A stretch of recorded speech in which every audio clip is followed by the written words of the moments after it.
Yeah, you know what it is. White and purple, white and purple, white and purple, white and purple. Yeah, you know what it is. White and purple, white and purple, white and purple, white and purple. Yeah, you know what it is.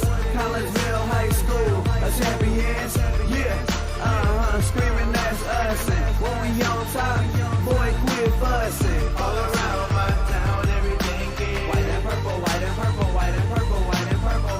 We shut it down for the school and the sports team. White and purple, white and purple, white and purple, white and purple. Purple and white, but you know what I mean. Double 11 senior year made history.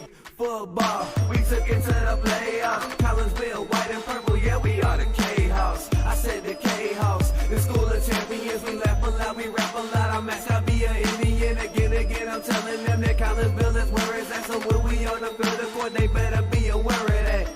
They scared of that. Of course, look at the ceiling. What up, Mr. Floyd? Yeah, it's Collegeville. And yes, I'm glad to say that I'm a K-Hawk. I'm about to graduate. Yeah, you know what it is. Collegeville High School, a champions.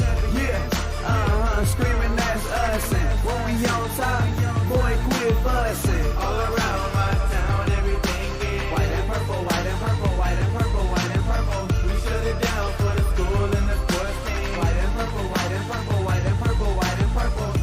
White and purple, yeah, I know you see it. You see the chaos and you tell yourself you wanna be it. I go to CHS, so I am a champ. I ran this game so long, I'm starting to get a stomach cramp.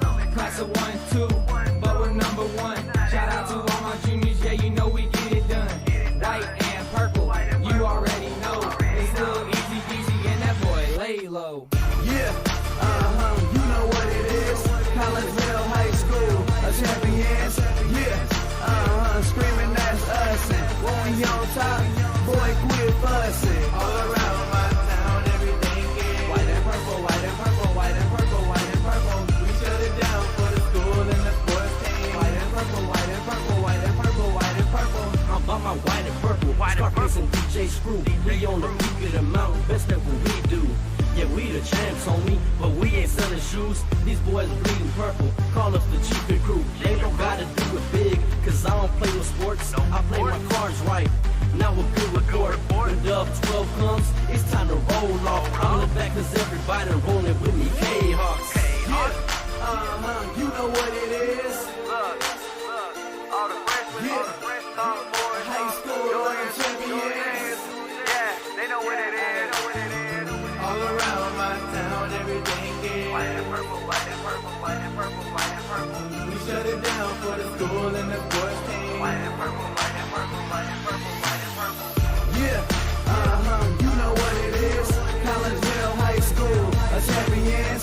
Yeah, screaming that's us. And when we on top, boy, quit fussing. All around my town, everything is white and purple, white and purple, white and purple, white and purple. We shut it down for the school and the sports team. White and purple, white and purple, white and purple, white and purple.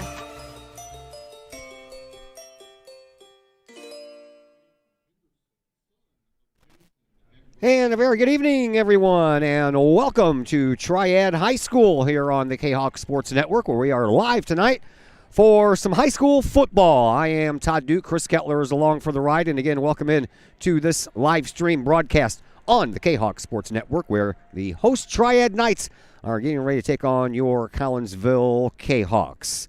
Well, it's been a long time, 511 days since the last Collinsville High School football game. That was a 28-0 loss at home versus Centralia on the 25th of October, not of 2020, of 2019. 496 days since Triad last played. That was on November the 9th of 2019. They lost to Sacred Heart Griffin in the second round of the state playoffs, 27-13. So both teams come into this contest 0-0, as this is game number 1 in a very shortened 20 2021 season as we welcome you in to the Chiropractic Works pregame show here on the Kahok Sports Network, brought to you by Chiropractic Works in Collinsville. Dr. Chris McCluskey and his crew are focused on helping as many people as possible live high-quality lives all through chiropractic care and wellness. You can visit Dr. McCluskey at Chiropractic Works in Collinsville, 410 Regency Center, just off of the Beltline Road in Collinsville, or give them a call at 343-3602 or online chiropracticworkscollinsville.com. It is senior night since there's only 6 games on the schedule this year, and you're only guaranteed. Well, Triad starts off at home, so they're guaranteed at least 2 home games. So they decided to break out senior night on the very first game, and we'll see how things go here. Joe Beavis will finally get a chance to be the head coach of the Collinsville football Kahawks on the field. He was hired for that job February the 24th of 2019, and we all know the story. So this is his first game coached for the Collinsville Kahawks. He did get a year under his belt as the head coach of the wrestling team, but this is his first go-around at the football side. Paul Basler is the coach for Triad. He's in his 24th year. He brings with him a record of 139 wins and 95 losses. And before we get into the nuts and bolts of things, let's go ahead and bring in Chris Kettler. He'll be double dutying it tonight on the camera and on the other microphone. And Chris, I mentioned how many days it's been, and this is kind of weird that it's the last day of winter of 2021, and we have football. Well, we're just glad to have football, period, I think. Restricted here with the fans, and so everybody got to watch on how they can with us, and it's just great to have the sports back all together. It was a long to finally get basketball going last month, and now here we're rolling it into the fall sports in the spring, whatever you want to call it. So it's just great to just have it going again. Yeah, it's very weird. This is how weird it is. I did a basketball game on March the 11th. Here it is, March the 19th. So in an 8-day span, I have done a basketball game, a soccer game, a volleyball game, and now a football game. Yeah, it's completely different, and just don't think too much about it. But I'm glad our football team is finally going to get the chance to play because, unlike a lot of other sports where you could have club games or this and that, football isn't one where you can sort of recreate the games. These are the only games they get, and it'll only be a 6-game season, but it's better than nothing that we thought we were looking at maybe 2 months ago. Yes, this is what we know. We're going to be here tonight. We're going to be back home next week against Muscuda, and then the following Friday we are on the road at Highland. Yeah. After that, it all depends on the win-loss record. They'll reseed everything, and I would imagine you're going to get at least one more home game out of that. Yeah, hopefully one more. Hopefully we just don't get one home game for Collinsville personally. It's just a different type of schedule. They try to make it so that they're quote-unquote playing for something, since there are no playoffs. It's just 6 games and done, and then see you again next fall for the non-seniors if they return after that. But so hopefully we'll have our home game next week, which I guess will be our senior night. Yes, probably. One would assume, and then because we don't know when or if we'll have that additional home game or 2. You are correct, sir. And we are outside. We're in the elements, folks. We are up on the roof. Thankfully, the last 9-day period that featured nothing but cloud, rain, and cold is over. The sun did come out today here in the Midwest, and it felt really great when you were standing out in the sun, but didn't get that warm, only up to about 52 today. It was 50 when I pulled up here, and the sun's just now setting, so it's going to be a little chilly as we are just outside of the press box. Not enough room in the press box during COVID to host everyone, and I pushed to do this game just because there was the possibility of just only having the one home game next week against Muscuda. So I asked if I can come do this game. I said I'd sit outside, and I even have a pop-up canopy if it was raining, but thankfully it's not, and we're outside, and we're about ready to go. So let's dig into a little bit more. Let's begin with Triad. Last year, they had 6 games. Last year they won first place, including a 38-7 win, week number 2. Against Collinsville, and that was at Collinsville. They lost the final 3 games of the regular season last year, but still ended up qualifying for the playoffs. They beat Marion 55-28 in round number 1, and then I just mentioned they lost in round number 2 to Sacred Heart Griffin 27-13. Collinsville had a little bit of a rough year last year. They did not win a game. They went 0-9.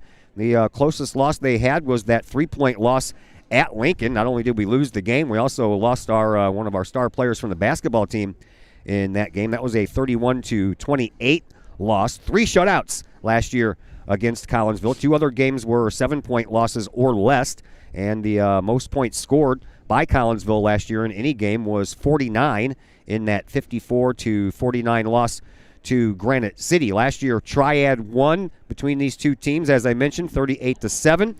In that game, quarterback Colby Anderson went 8 of 16 for 108 yards. He had a touchdown and a couple of interceptions in that contest. 2018, Collinsville won. That was a 46-27 score. So since all that, Triad and Collinsville, they've been beaten for quite a while now. Triad's 12-4, met in week number 2 every year for the last 16 years. Collinsville also won in 2013, and that was the only win in that season.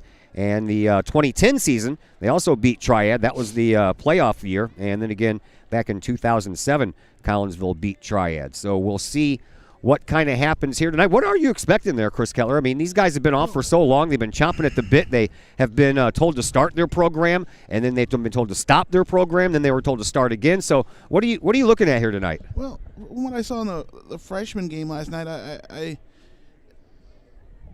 think it's going to see who's really ready to play. Like I said, you can't recreate games in your off season, and that's all you get as far as games concerned.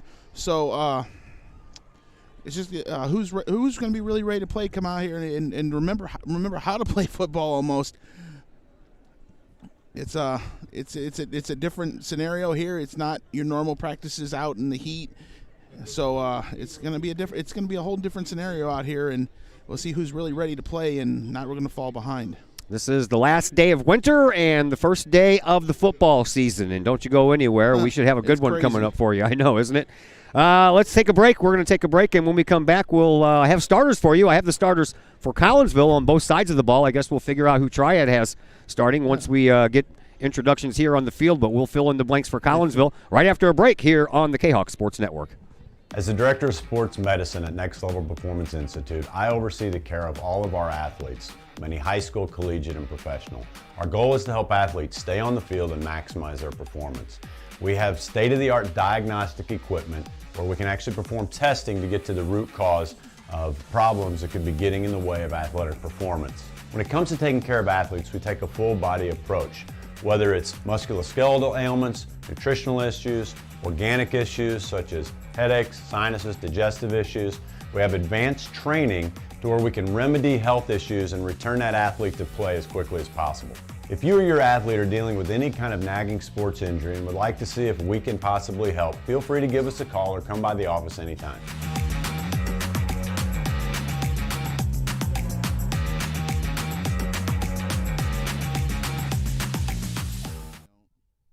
Lakeside Roofing in Collinsville. Let the professionals at Lakeside Roofing protect your most important investment, your home or business. Have the elements taken a toll on your roof system? Notice a leaking roof? Maybe it's time for a free roof inspection. Regular maintenance can extend the life of your roofing system by 10 years or more. Lakeside Roofing is your winning team for commercial and residential roofing systems. Lakeside All-Star professionals have installed, repaired, and maintained hundreds of roofs on both sides of the river.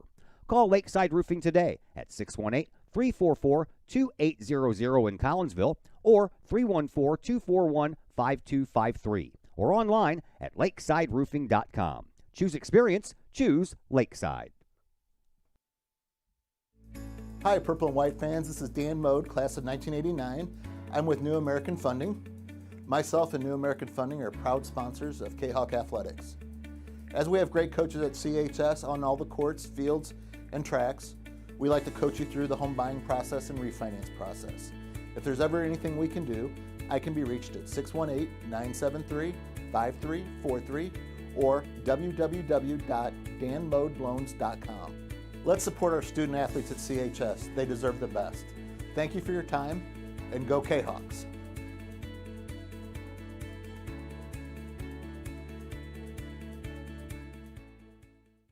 As the Director of Sports Medicine at Next Level Performance Institute, I oversee the care of all of our athletes, many high school, collegiate, and professional. Our goal is to help athletes stay on the field and maximize their performance. We have state-of-the-art diagnostic equipment where we can actually perform testing to get to the root cause of problems that could be getting in the way of athletic performance. When it comes to taking care of athletes, we take a full-body approach, Whether it's musculoskeletal ailments, nutritional issues, organic issues such as headaches, sinuses, digestive issues, we have advanced training to where we can remedy health issues and return that athlete to play as quickly as possible. If you or your athlete are dealing with any kind of nagging sports injury and would like to see if we can possibly help, feel free to give us a call or come by the office anytime.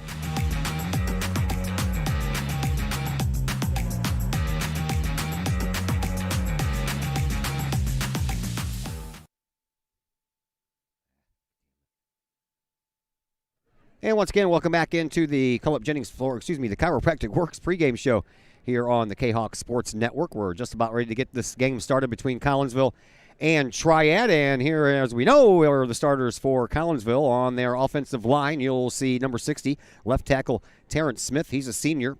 The left guard is Martin Ochoa, also a senior. Gage Trevere is the center, also a senior. So the front line, 3 seniors from center to the left-hand side. On the right-hand side, a couple of juniors, Kevin Mesa and Aaron Phillips. They will be protecting number 17, Colby Anderson, the sophomore quarterback that got a lot of playing time last year after Chris Chai went down early and often with injuries. Behind him, 2 running backs and a fullback. Running back number 1 is Steve Green. He wears number 1. He's a senior. Sophomore Jerry Richardson wears number 9. He's the other running back, and the fullback is Austin Stewart, a junior who wears number 36. 1 wide receiver set for the offense for Collinsville. That would be Trent Mode. He is a senior, and the tight end, he's a big one, number 90, Chris Garcia Cloud, 6'2", 248-pound tight end. When the Kahawks get out on defense, the defensive line, it's a 3-line set. Chris Garcia Cloud anchors that as well. Seth Sorensen, a sophomore, wears number 3, and Lathan Tate, a junior, who wears number 57. Linebacker core, there's 5 of them.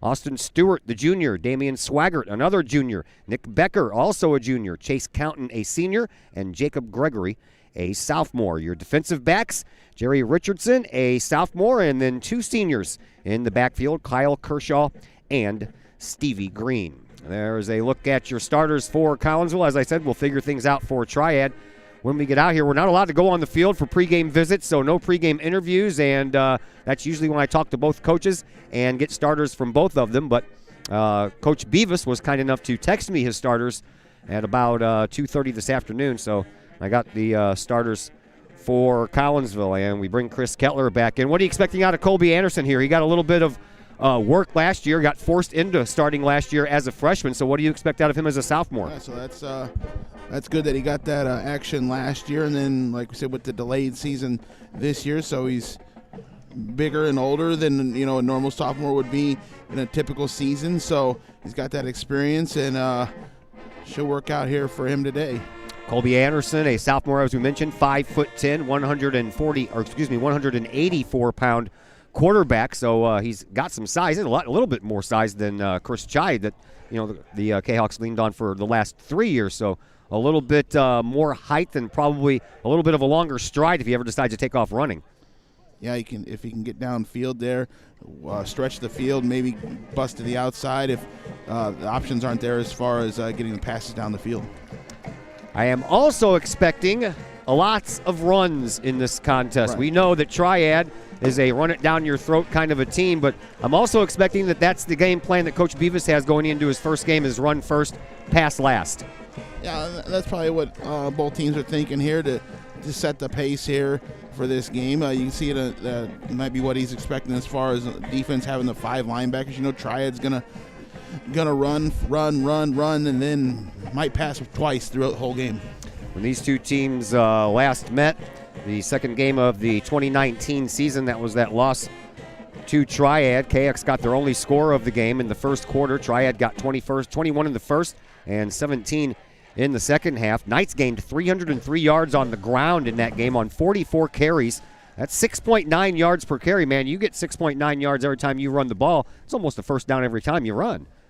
Yeah, as long as you're not getting penalized, you can keep the ball moving, get down the field, and that's exactly what Triad did the game last year.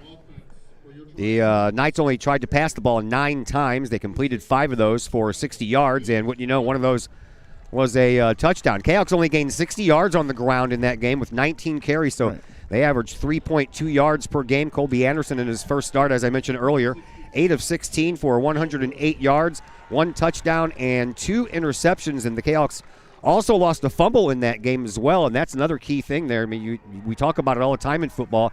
You can't turn the ball over and expect to win. Take care of the ball. You want to limit the other team's possessions and can use your own possessions there. Get on the board as much as you can. Don't give them any free passes like that. All right, looks like Triad's getting their starters announced right now, and sounds like they're probably announcing the defensive starters first. I would have guessed so. So we are going to take our final break here in the Chiropractic Works pregame show, and when we come back, we'll have opening kickoff for you. All that and more coming up on the Kahok Sports Network. As the Director of Sports Medicine at Next Level Performance Institute, I oversee the care of all of our athletes, many high school, collegiate, and professional. Our goal is to help athletes stay on the field and maximize their performance. We have state-of-the-art diagnostic equipment where we can actually perform testing to get to the root cause of problems that could be getting in the way of athletic performance. When it comes to taking care of athletes, we take a full-body approach, whether it's musculoskeletal ailments, nutritional issues, organic issues such as headaches, sinuses, digestive issues. We have advanced training to where we can remedy health issues and return that athlete to play as quickly as possible.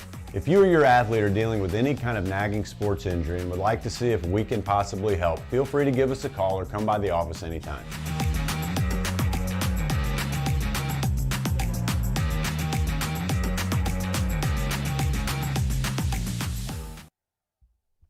Pace Design and Construction in Maryville.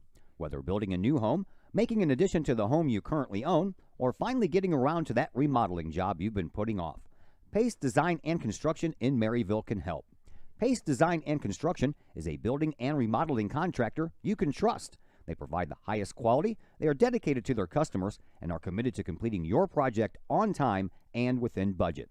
Pace Design and Construction in Maryville. Give them a call at 618-407-5466, online at pacedesignconstruct.com, or on Facebook at Pace Construction Design.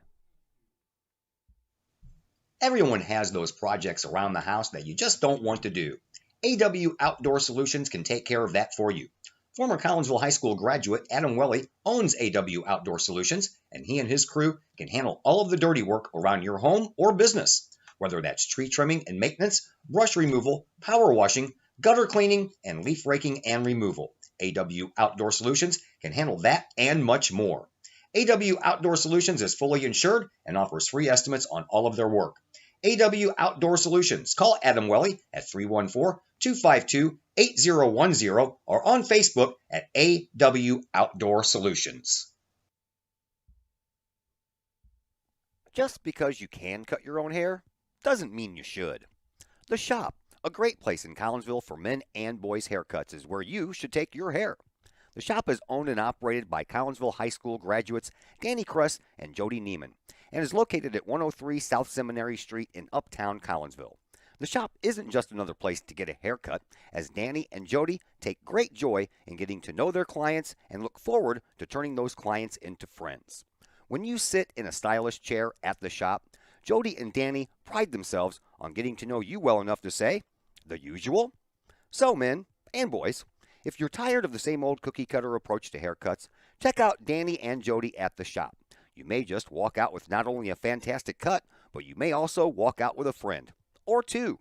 The Shop in Collinsville, 618-772-7175. No appointment necessary. The Shop, 103 South Seminary in Uptown Collinsville. As the Director of Sports Medicine at Next Level Performance Institute, I oversee the care of all of our athletes, many high school, collegiate, and professional. Our goal is to help athletes stay on the field and maximize their performance. We have state-of-the-art diagnostic equipment where we can actually perform testing to get to the root cause of problems that could be getting in the way of athletic performance. When it comes to taking care of athletes, we take a full-body approach, whether it's musculoskeletal ailments, nutritional issues, organic issues such as headaches, sinuses, digestive issues. We have advanced training to where we can remedy health issues and return that athlete to play as quickly as possible. If you or your athlete are dealing with any kind of nagging sports injury and would like to see if we can possibly help, feel free to give us a call or come by the office anytime.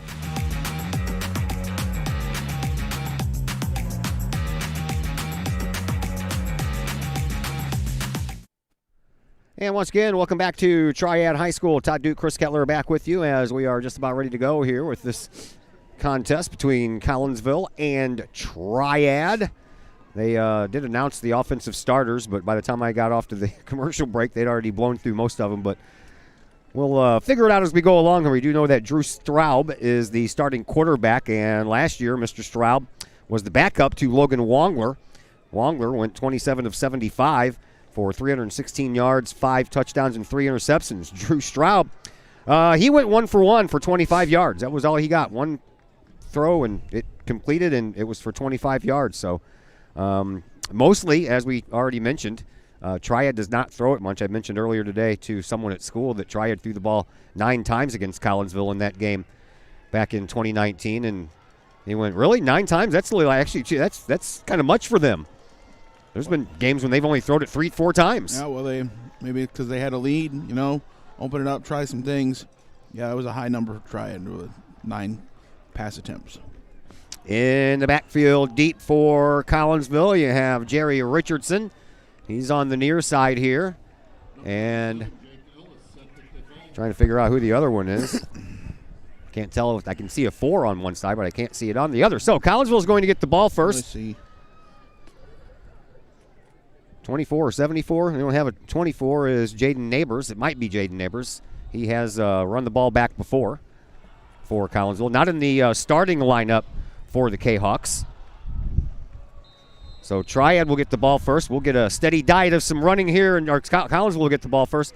And we'll see if they want to do a steady run of some stuff here. Here is Richardson on the kickoff return, and he makes it out to the 26-yard line. So Collinsville will start 1st and 10 from their own 26. Kahawks have some new unis, and let me tell you, a lot easier to see the numbers. They really stand out on the white.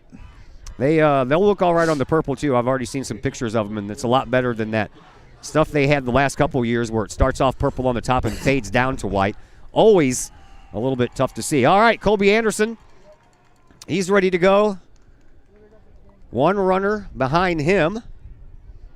Off to his left.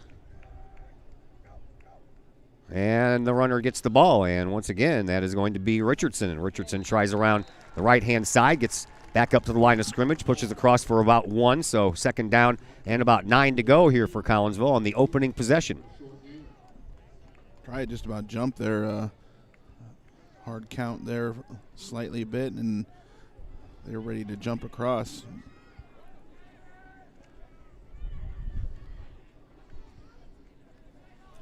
Lining up as a wide receiver all the way out here on this near side is Travion Swaggart.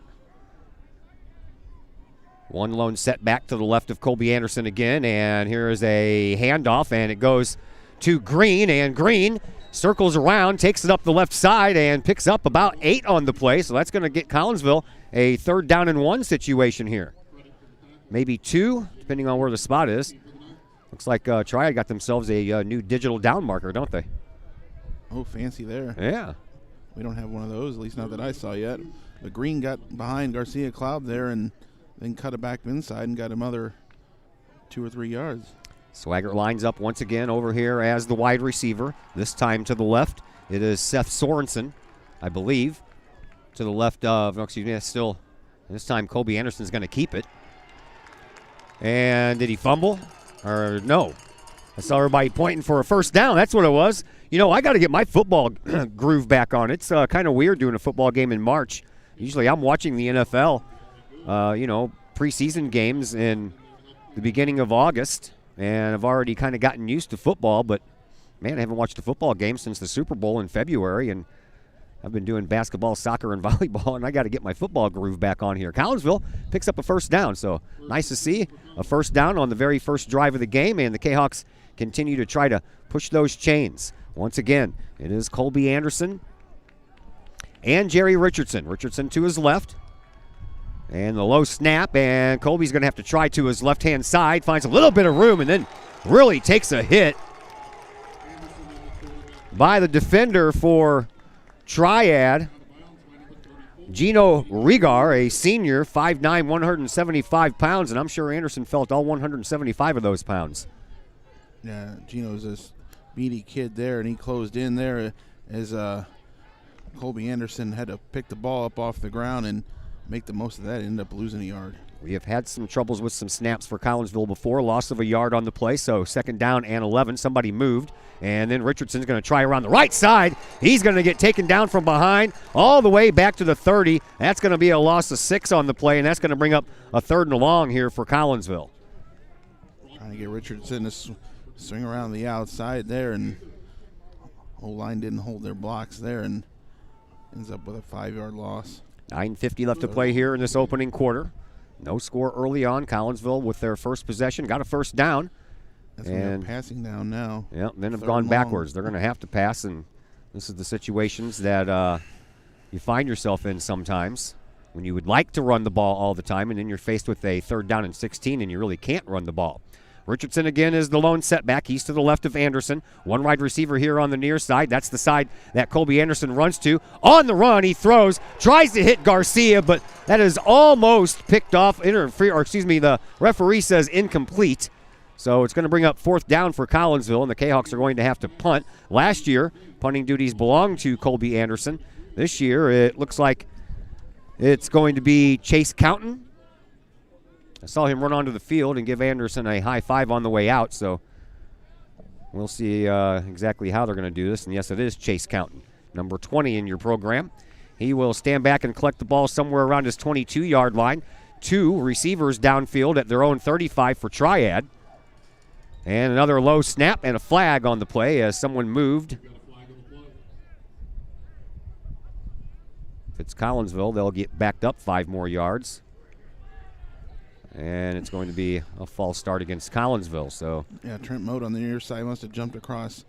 But it actually might be better for Collinsville with the low snap. Yeah. Have to pick it all up off the ground, see if we can't get a better snap here this time and a clean punt away. Need some better snaps, that is for sure. Now Triad moves. That's going to be another flag, and we're going to get those 5 yards right back. Wally Good jumping off sides there on this near side for Triad, and they'll give them 5 yards right back. So we'll do it all over again. We went from 4th and 16 to 4th and 21, and now back to 4th and 16 again. So now we have a 3rd chance here to get a good clean snap and get a good punt away. 3rd time's the charm, right? Yes. Counton, he's ready. Snap's good.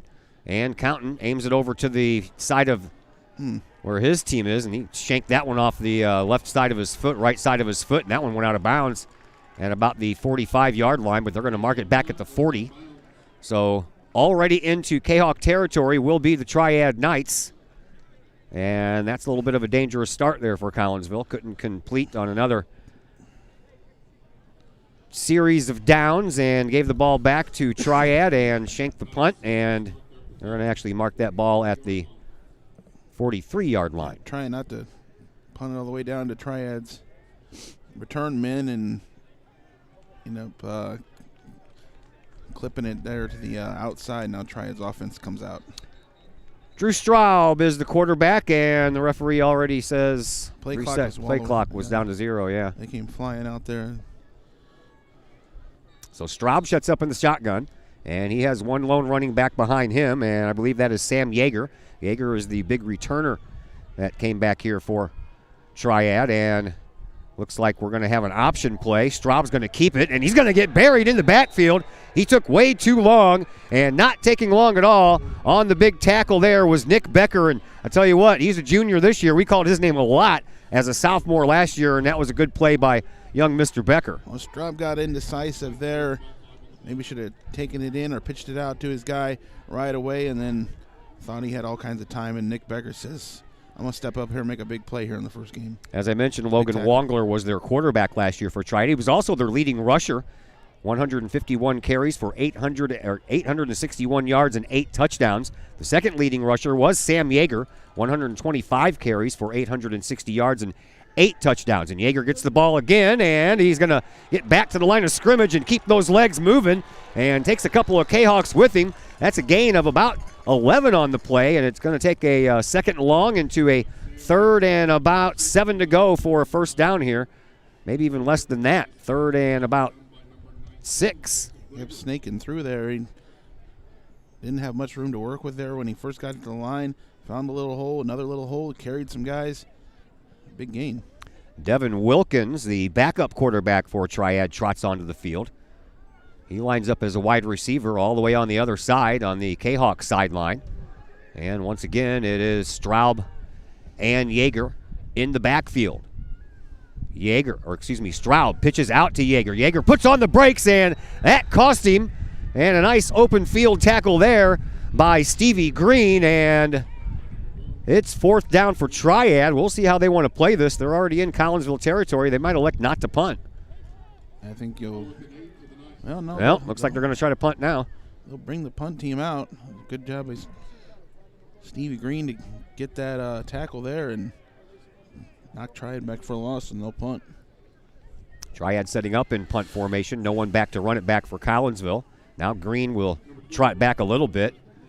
He'll stand at about his 15-yard line. Now he'll go back a little bit farther and be in typical punt return fashion. Here's the snap. It's a good one. The kick is high, and it's going to go over Green's head, and Collinsville hopes it rolls into the end zone, and it does for a touchback, and Collinsville will start off 1st and 10 from their own 20. Nice defensive stand there by the Kahawks on Triad's first possession. Green and Becker getting big stops there, knocking Triad back. Knight's got one big gain out of it, but take that as a good defensive stand for the first possession on defense for the Kahawks. Nice to do a game with you there, Chris Keller. We haven't done a game since September, softball, baseball game, but really a Kahawk varsity game, not since the big basketball win over O'Fallon. Last basketball game, yeah.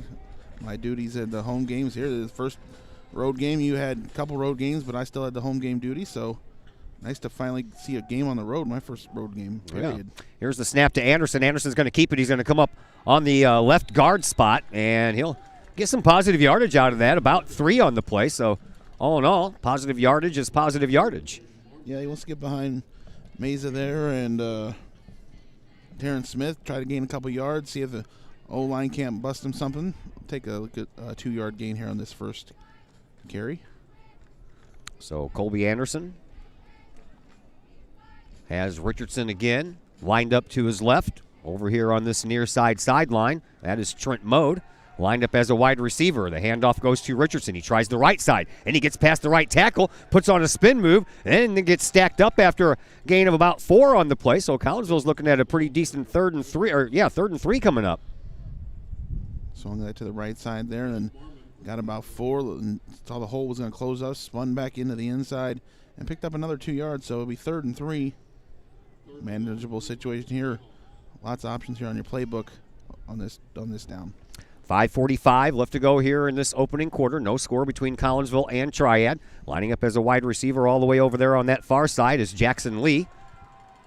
There's the snap to Anderson. He hands the ball off to Green. Green's doing an end around the left side, runs into some trouble, and then dives forward. Might just have enough for a first down, and he will.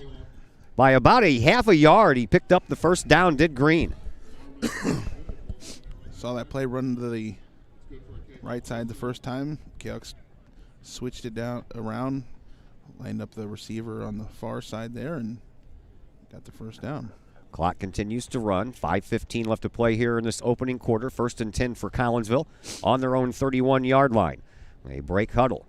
Green is going to come over here and line up as a tight end. Travion Swaggart lines up as the wide receiver. Richardson and Anderson in the backfield once again. Anderson's going to keep it, try the left side. He's got a little bit of room, holds onto the ball, and then gets punished right around the 37-yard line. A pickup of about 5 on the play. So Colby Anderson, a pretty decent job of running so far here on this series. And running over here to the short side. Not trying to look for everything on the outside.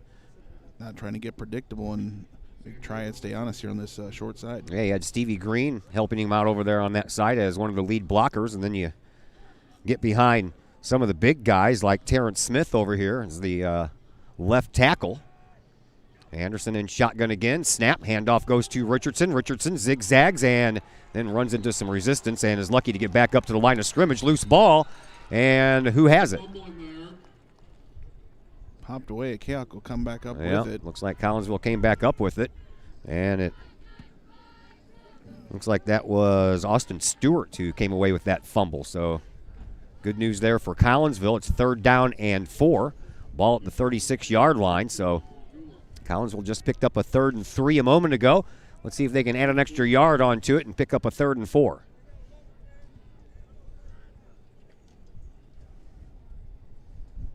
We have some bonus football for you tomorrow. We are going to go on and do the JV game at 10 o'clock and then come back and do 2 soccer games tomorrow night. Busy day for us here at the Kahok Sports Network. Anderson rolls out to his right, throws the ball, and it's just a little too far out of the reach of Stevie Green, and Collinsville comes up with another 4th down. I don't know. I know that, 3rd down and 4, it's a little tough choice to run it or pass it, but with the success of the running game on that series, I think I would have stuck with it. Well, you roll out there, maybe you see if you were trying to draw a try to the short side, all these other plays, so you roll out to the other side, see if anything opens up. Your next option there is to pass it. Just didn't work out for the Cahoks here. They're going to be forced to punt. Chase Counton back to punt again. This time one lone back to collect the punt.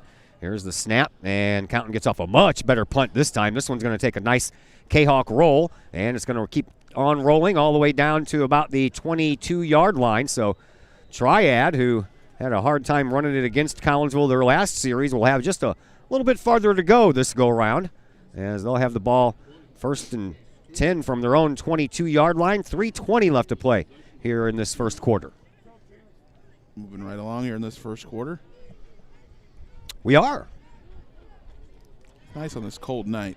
Yeah, but you know what? It's a lot better than it has been. It's not raining, and it's not cloudy, and things are going to start looking up. It's got to be the coldest yeah. season opener in the history of Collinsville football. It's got to be. I guarantee you that, considering that the normal season opener is the last Friday in August. Yeah, I would have to agree. We had that one game at Althoff a year. It was 100 degrees. Yeah.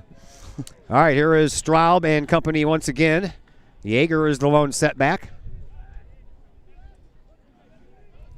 And movement, 2 players moving at once. You can't do that. Yeah, but it's not a dead ball, so no, it's not. They're going to have to try to make something out of it. Where no matter what happens, it's going to come back. And they get back up to the line of scrimmage, so they're going to lose yards on that. 2 guys in motion at the same time. Little miscommunication going on there for Triad. Yeah, legal motion will be the call here. Collinsville could take the down. Not much of a gain. See what Coach Beavis goes with. Yeah, he's out there telling the referee what he wants to do now. I think he's going to push him back. Yeah, he said. I just saw him pointing. Unless he's pointing to, what's the next town that way? Hamel? Marine? Marine? Is it that way? I thought it was that way. I don't know. I'm on top of a press box. What do I know? All right, we are going to take the penalty, so that'll bring up a 1st down and 15. And again, Straub and Yeager, the only ones in the backfield, and Yeager and Straub, they're having a hard time directing traffic over there. Lucky for them, the play clock just now started, because there was more confusion. Double stack tight ends, wide receivers down here on this near side, one up top, and the handoff is going to go to Yeager. He tries that right side, make that the left side, and gets up to the 20, so he got about 3 of it back, and it'll be a 2nd down and 12. Yeah, Garcia Cloud and someone else in there got the first touch in on the running back, and then it was finished off by the linebackers for that short gain. Down to 2:50 left to play here in this opening quarter. No score yet between Collinsville and Triad. Triad with the ball, 2nd down and 12 from their own 20-yard line. Straub. Did he pitch that ball? If he pitched that ball, he pitched it to the person right next to him, so that was kind of a strange play, and Collinsville sniffed it out. Loss of a yard on the play for Triad, and it's going to bring up 3rd down and about 13 to go for the Knights. Triad lined up a couple receivers way deep out here on this near side, trying to stretch the field farther out, and maybe Triad was trying to find a hole, pitch the ball to somebody, and catch Cahoks stretched out there, but Cahoks sniffed it out and get a stop, and it's 3rd and long. So we'll see what Triad wants to dial up here, if they want to throw it on a 3rd down and 13. They don't throw it much, but this is the time to do it. Man in motion, and it's going to be the keeper by Straub. He steps back. He's got a man wide open all the way downfield, and down into Collinsville territory at the 40-yard line, Josh Edison, a senior running back on the roster, 6 foot, 175 pounds. He stretches out and hauls down a big first down play for the Knights. Straub faked the handoff, then pulled it back out. Found Edison streaking down the middle there. Up over the top of the Kahawks defenders, and Triad flips the field here down here to the other side. Yeah, went over the linebacking core all the way back to the defensive backs, and somebody missed coverage on that play. So in Collinsville territory, Knights have it 1st and 10 at the Kahawk 42. Straub, he's going to go back to pass again. He's like, why not? That one looked pretty good. Instead, he's going to take off running with it, and then he finally gets his ankles taken out from underneath him right around the 40-yard line by Chase Counton. And a gain of about 3 on the play will bring up a 2nd down and 7. Cal gets to the backfield quickly there, and Straub was just making that up as he went along there, and then was proved to be elusive there before Counton finally brought him down.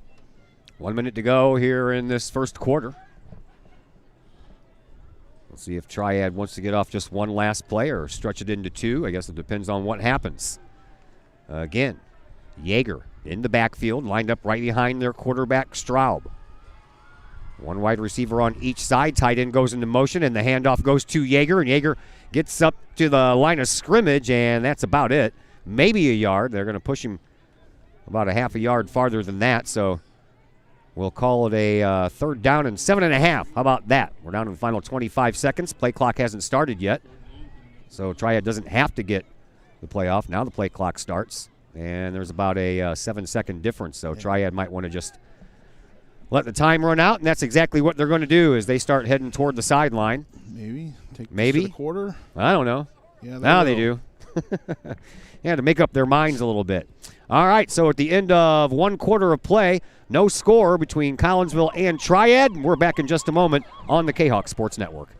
All Pro Tees in Caseyville is your place for custom apparel and has been for over 20 years now. Why? All Pro Tees can handle any size project, big or small, and they specialize in large group orders. At All Pro Tees, quality is number 1 on their list of priorities, as is evident by their excellent customer service. Did we mention All Pro Tees has over 20 years of experience? They can even help with fundraisers and event merchandising for your group. So for all of your apparel needs, for civic groups, sports teams, business outings, or even a family reunion, your apparel needs stop at All Pro Tees. All Pro Tees in Caseyville, right across the street from Kahawk Stadium. Online at allprotees.com or on Facebook at All Pro Tees. Or call All Pro Tees at 344-2200. Looking to buy a new home or sell your current home?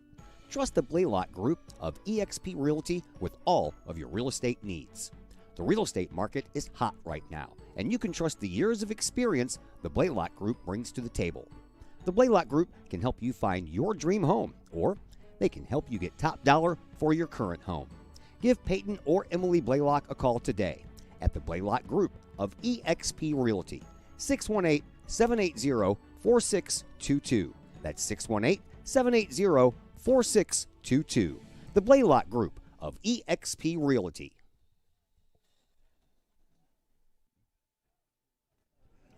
Back here at Triad High School, Todd Duke, Chris Kettler along with you. 3rd down and 8 for Triad, and a bad snap. Goes all the way back to midfield. Straub picks it up, and he throws it down the field, and it's almost picked off by Green. Flag on the play. Flag in the backfield here. Do the Kahawks have too many players on the field? I don't know. Where's the man in the white hat? Yep. Oh, an eligible man downfield. Okay, so after the bad snap, the lineman got lost there.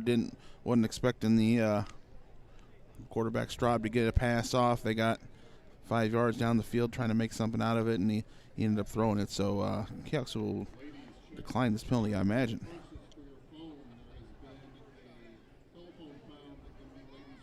Somebody lost their cell phone in the ladies' restroom. Declined by Collinsville, so it'll bring up 4th down. And looks as if they will punt. Green all the way back at his 10-yard line. Here is the punt. It's high, and it's I don't know if it's going to go all the way or not. No, it's not. It's going to take a bounce, though, and that ball gets stopped at the 1-yard line. Nice play by Triad on special teams. That ball started taking off when it hit the ground, and give a lot of credit to whoever stopped that ball from going into the end zone, stopped it just before it went in. Woo, Kahawks are going to have a long way to go. 99 yards if they want to break this 0-0 deadlock.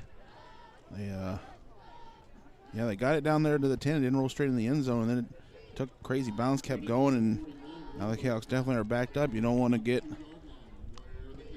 negative play here to start because you might end up with a safety. Yep, that's exactly what you don't want. Kahawks in the shadow of their own goalpost here. Collinsville wants to play this. Snap and a handoff. It's going to go onto the right-hand side and getting out of the shadow of their own goalpost up to about the 7-yard line was Jaden Neighbors. Neighbors getting his first carry now. Saw him on the kickoff. Yeah, I have not seen him out here since. So, pick up about 5 on the play, 2nd down and 5 from the Kahawk 8-yard line. Just underway here in the second quarter. No score between Collinsville and Triad. Collinsville lines up with a wide receiver on the far side. Tight end set over here on the near side. Anderson takes the snap, hands the ball off right up the middle, and that's Neighbors once again. He'll get to about the 9, so pick up of about 1 yard on the play. And Collinsville will be looking at about a 3rd down and 4 to go for a first down. They'll call it 3rd and 3 on the scoreboard. So Collinsville, they've had a few 3rd downs here in this game, and all of them have been around 3rd and 3, 3rd and 4. And on one of them, they ran it and picked up the first down. On the other one, they decided to throw and didn't. That's positive. You want to even get 3-4 yards of carry and be in that position for the 3rd down. And this is about a long 2-3 yards to go. Wide receiver runs all the way over on the other side. Figured out he was. Jackson Lee went to the wrong side. Yeah, Jackson Lee running around out there. And Kobe Anderson's going to keep it. Tries that right side and gets dumped at about the 11-yard line. Ball comes out, but the referee says the play was down. And they needed to get to the 13-yard line for a first down, so they're going to be a couple of yards short, and it's going to bring up the referee 4th and what? No, what did he signal? I don't know. Hey, he signaled first down. Did he? Yeah. Okay. All right, well, I guess we only needed to get to the 12-yard line then. I was looking at the. It started at the 1, right? So if we're on the 12. Got to get to the 11. So if we go from the 1 to the 12, yeah, gotta be a first down, right? Right. Well, I was looking at the yard marker over there, and he was out of place then. All right, we're going to try the right side this time, and got a little bit more success, getting about 3-4 yards on a carry every time. And once again, that's Jaden Neighbors. After a steady diet of Jerry Richardson, we're seeing Neighbors carry the ball a lot now. Yeah, he's following Wyman Mesa down that short side now through that strong side there, and take that on first down and gain of about 5. Trent Mode checks back into the game. He'll take the spot that was just occupied by Travion Swaggart, who just took the spot who was occupied by Jackson Lee. Snap. And the handoff is going to go on the end around to Green. Green, he's got some room over there on that left-hand side, and he aims for that first down marker, and he just might have it. Stretching it to the outside there. Good coverage for Triad before he turns the corner, but Green is going to get the first down for the Kahawks.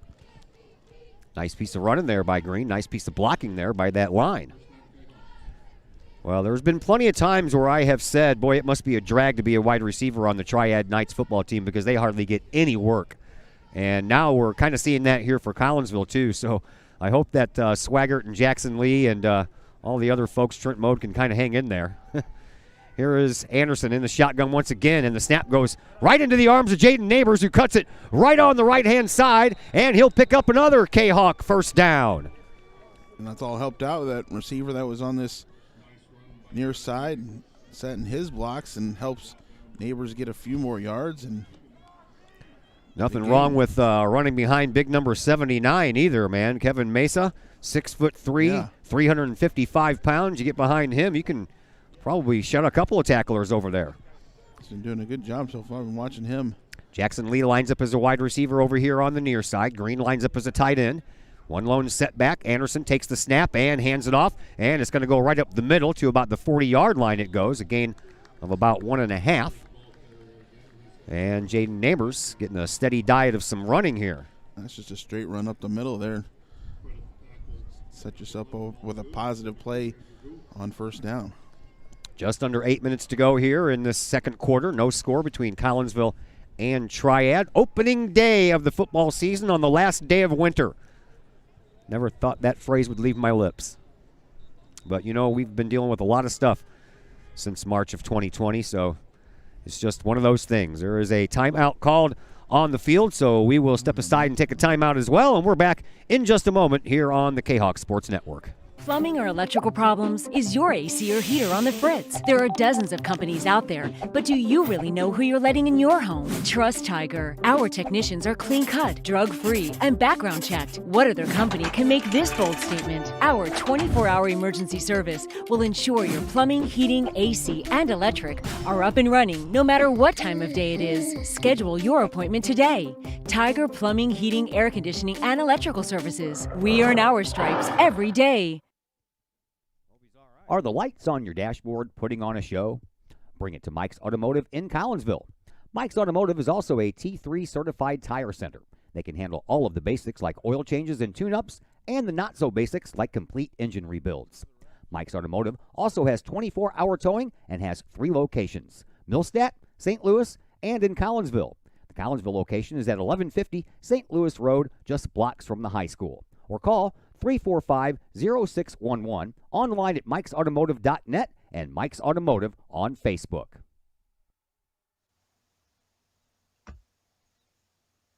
Pack Mail of Collinsville, locally owned and operated by Ryan Combs. Pack Mail can ship anything, anywhere. They treat you like a neighbor because, well, you are a neighbor. Pack Mail offers shipping materials and containers, private mailboxes, as well as climate-controlled self-storage. Visit Pack Mail at 407 Beltline Road in Collinsville. Online, WeShipStLouis.com or call Pack Mail at 346-4884. Back here at Triad High School, I'm Todd Duke, Chris Kettler along with you. We think that there was a timeout called because one of the referees fell ill. Yeah, gentleman's being checked over here over on the Collinsville bench. Now the referees will have to adjust with the 4-man crew now here. They went over to Coach Beavis and Coach Basler, Triad, and Mr. Deathridge, the Triad AD, and how we're going to proceed from here while the official that has fell ill or whatever is wrong with him is being checked over on the Collinsville sideline. But I think we're going to continue to play. He was one of the line judges, right, over on the far side? I think he was the one with the down line, down the chains and the down lineman. Yeah, I can't think of the name of it. So we'll lose the back judge basically now, and the umpire and back judge will have to be one in the own. Second down and 8. Handoff was to Richardson as he's back in there. Gain of about 2 on the play. And it's going to bring up a third down and about 7 for a first down. Might not be too bad that you don't have the back judge. It doesn't seem like either team's going to be airing it out too much, so. Yeah, that's why this game is kind of whipping on by real quick here, because there's been just a steady diet of runs by both teams.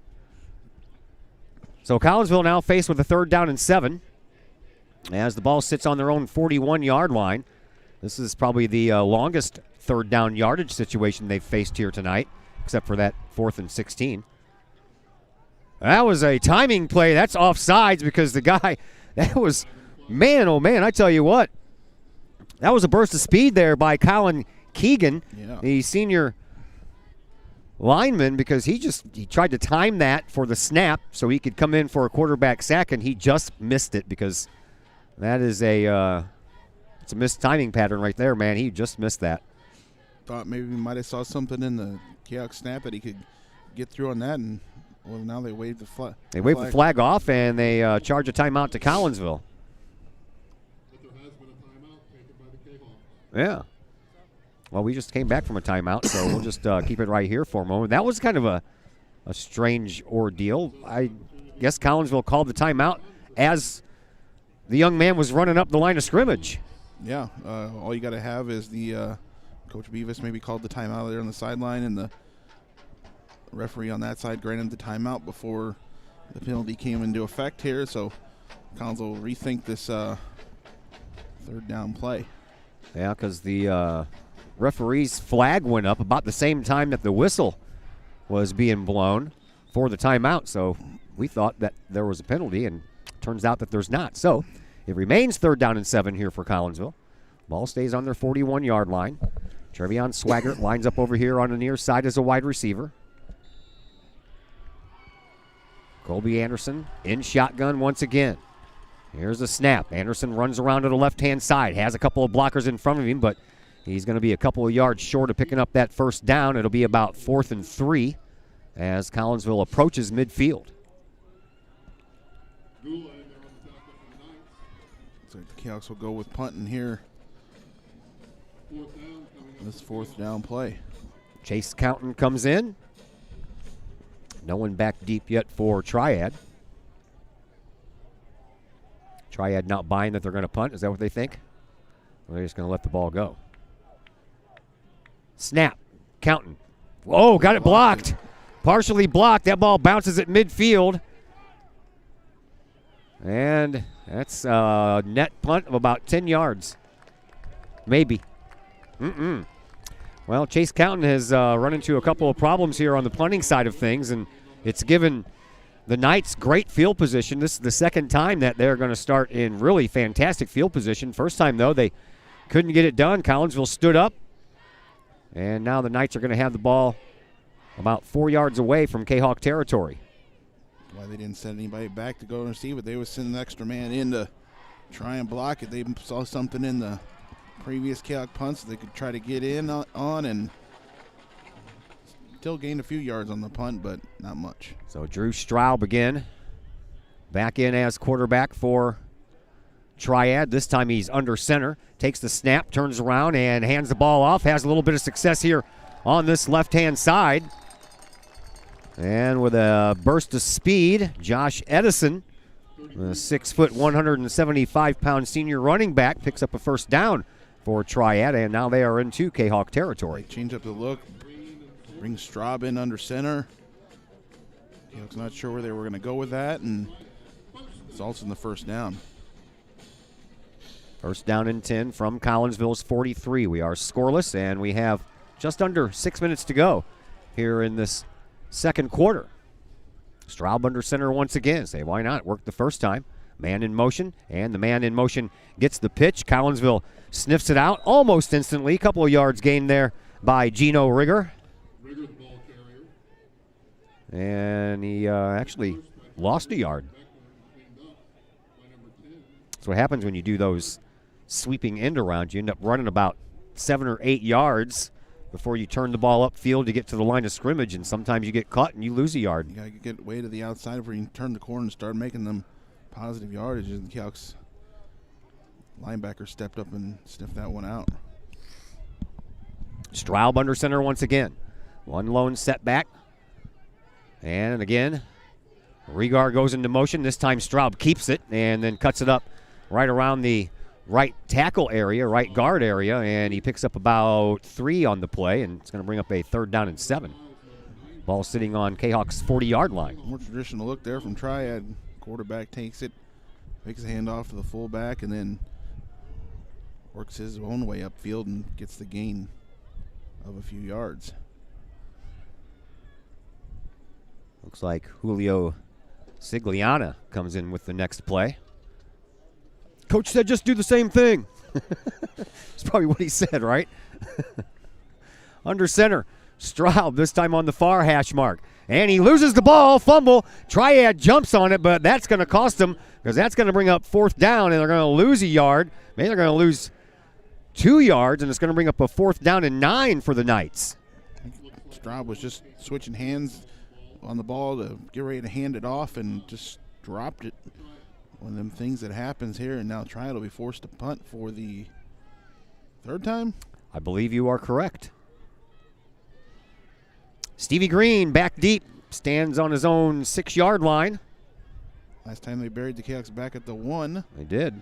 This is a little bit longer of a kick, I believe. And it's high, end over end, and Green is going to let it bounce again. Bounces right to him, takes it at the 6, sidesteps one tackler, comes around here to the right side, gets past another one, and gets a pretty good return out of that all the way up to the 25. Fired up for that, even wanting to return one.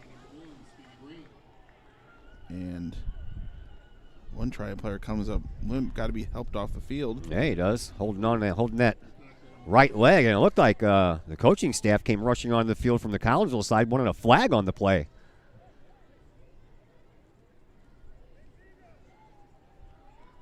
And we'll see how Collinsville wants to play this possession. Clock stopped with 3:33 left to play here in the second quarter, so plenty of time to drive down the field. I believe Collinsville has 2 timeouts left, if I'm not mistaken. I think they only called that one that offset that penalty. Yeah. And see if we can get a score here before the half. And Jaden Neighbors is the lone setback, and he gets the handoff. He tries the left side, has some blockers in front of him if he can get around them, and he'll pick up some positive yardage and get it up to about the 29-yard line, so a pickup of about 4 on the play. Trying to follow his blockers like Martin Ochoa and others. Positive yards, four for the Kahawks on that first down. Clock continues to run as we approach 3 minutes to go here in this second quarter. No score. Been a pretty good game. It's been entertaining so far. No scoring, but it's been entertaining. It's been entertaining with no scoring has been the only downfall so far. Jackson Lee lines up as a wide receiver on the far side hash mark. In the shotgun once again, Colby Anderson. Anderson, he's going to keep it, and he's going to try that right side, and he's going to have a little success, gain of about 2 on the play, so it's going to bring up a third down and about 3 to go for Collinsville to pick up a first down. Slow and methodical is the way things are going to run tonight on both sides, aren't they? Triad might be thinking about a timeout there to save them some time on a possession here as it's third down now, and they can force Collinsville to punt. But they haven't called one yet. Well, we'll see. I guess they want to wait and see what happens on third down. So do we. Lining up as a wide receiver on the far side, Devin Dengens. And a direct snap, and this one's going to go right up the middle, and it's going to get sniffed out in a gain of about a yard. So I don't know if that caught anybody off guard or not. Apparently it didn't, because Collinsville is faced now with a fourth down and about 3 to go. Yeah, the snap just went straight to Austin Stewart. Took it up the middle. Not snapping it back to Anderson. And now it is the fourth down. And it looks like Collinsville is going to go for it. Colby Anderson's on the sideline talking to the coaches, and Chase Counton has not run out there yet. And unless Collinsville is going to wait and call a timeout here with about 5 seconds to go on the play clock. Let the play clock expire or call timeout just shortly before. He does call timeout.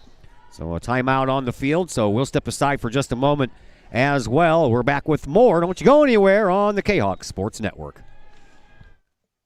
The Collinsville Education Association is a proud supporter of KahawkSports.com and the Kahok Sports Network. The CEA is your partner as they work to ensure quality education for our children. The CEA advocates excellence and equity in public education and represent over 400 educators in 11 schools in both Madison and St. Clair counties. For more information, you can visit the Collinsville Education Association's Facebook page or the CEA's website at collinsvillecea.org.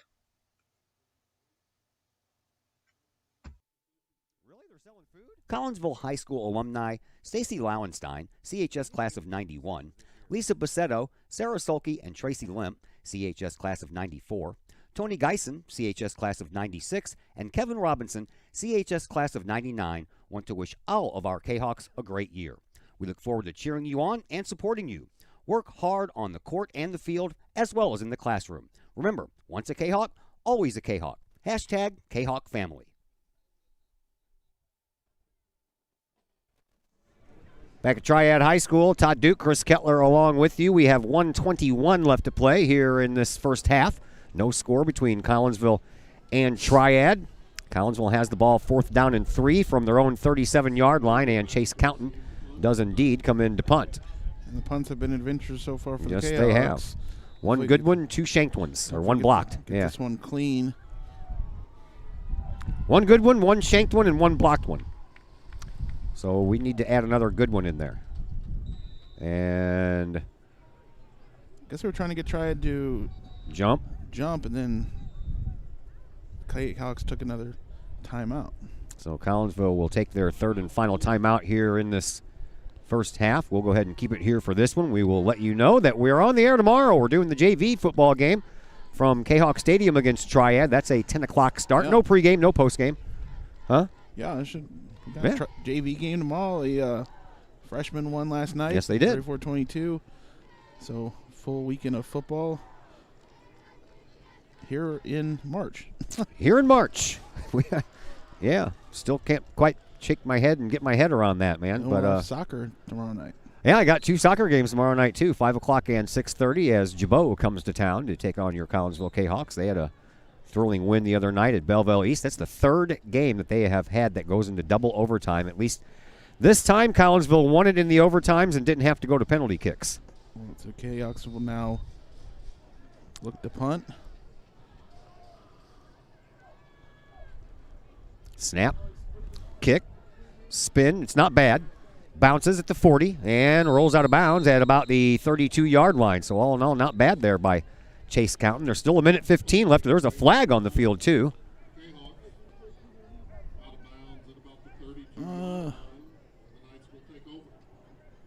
don't know what that would be with a flag away in that spot there. Yeah. We await the call here from the referee. Some kind of holding on Triad on their coverage, but they didn't even need to do that because just a chop block? Personal foul. Personal foul? Personal foul, who knows?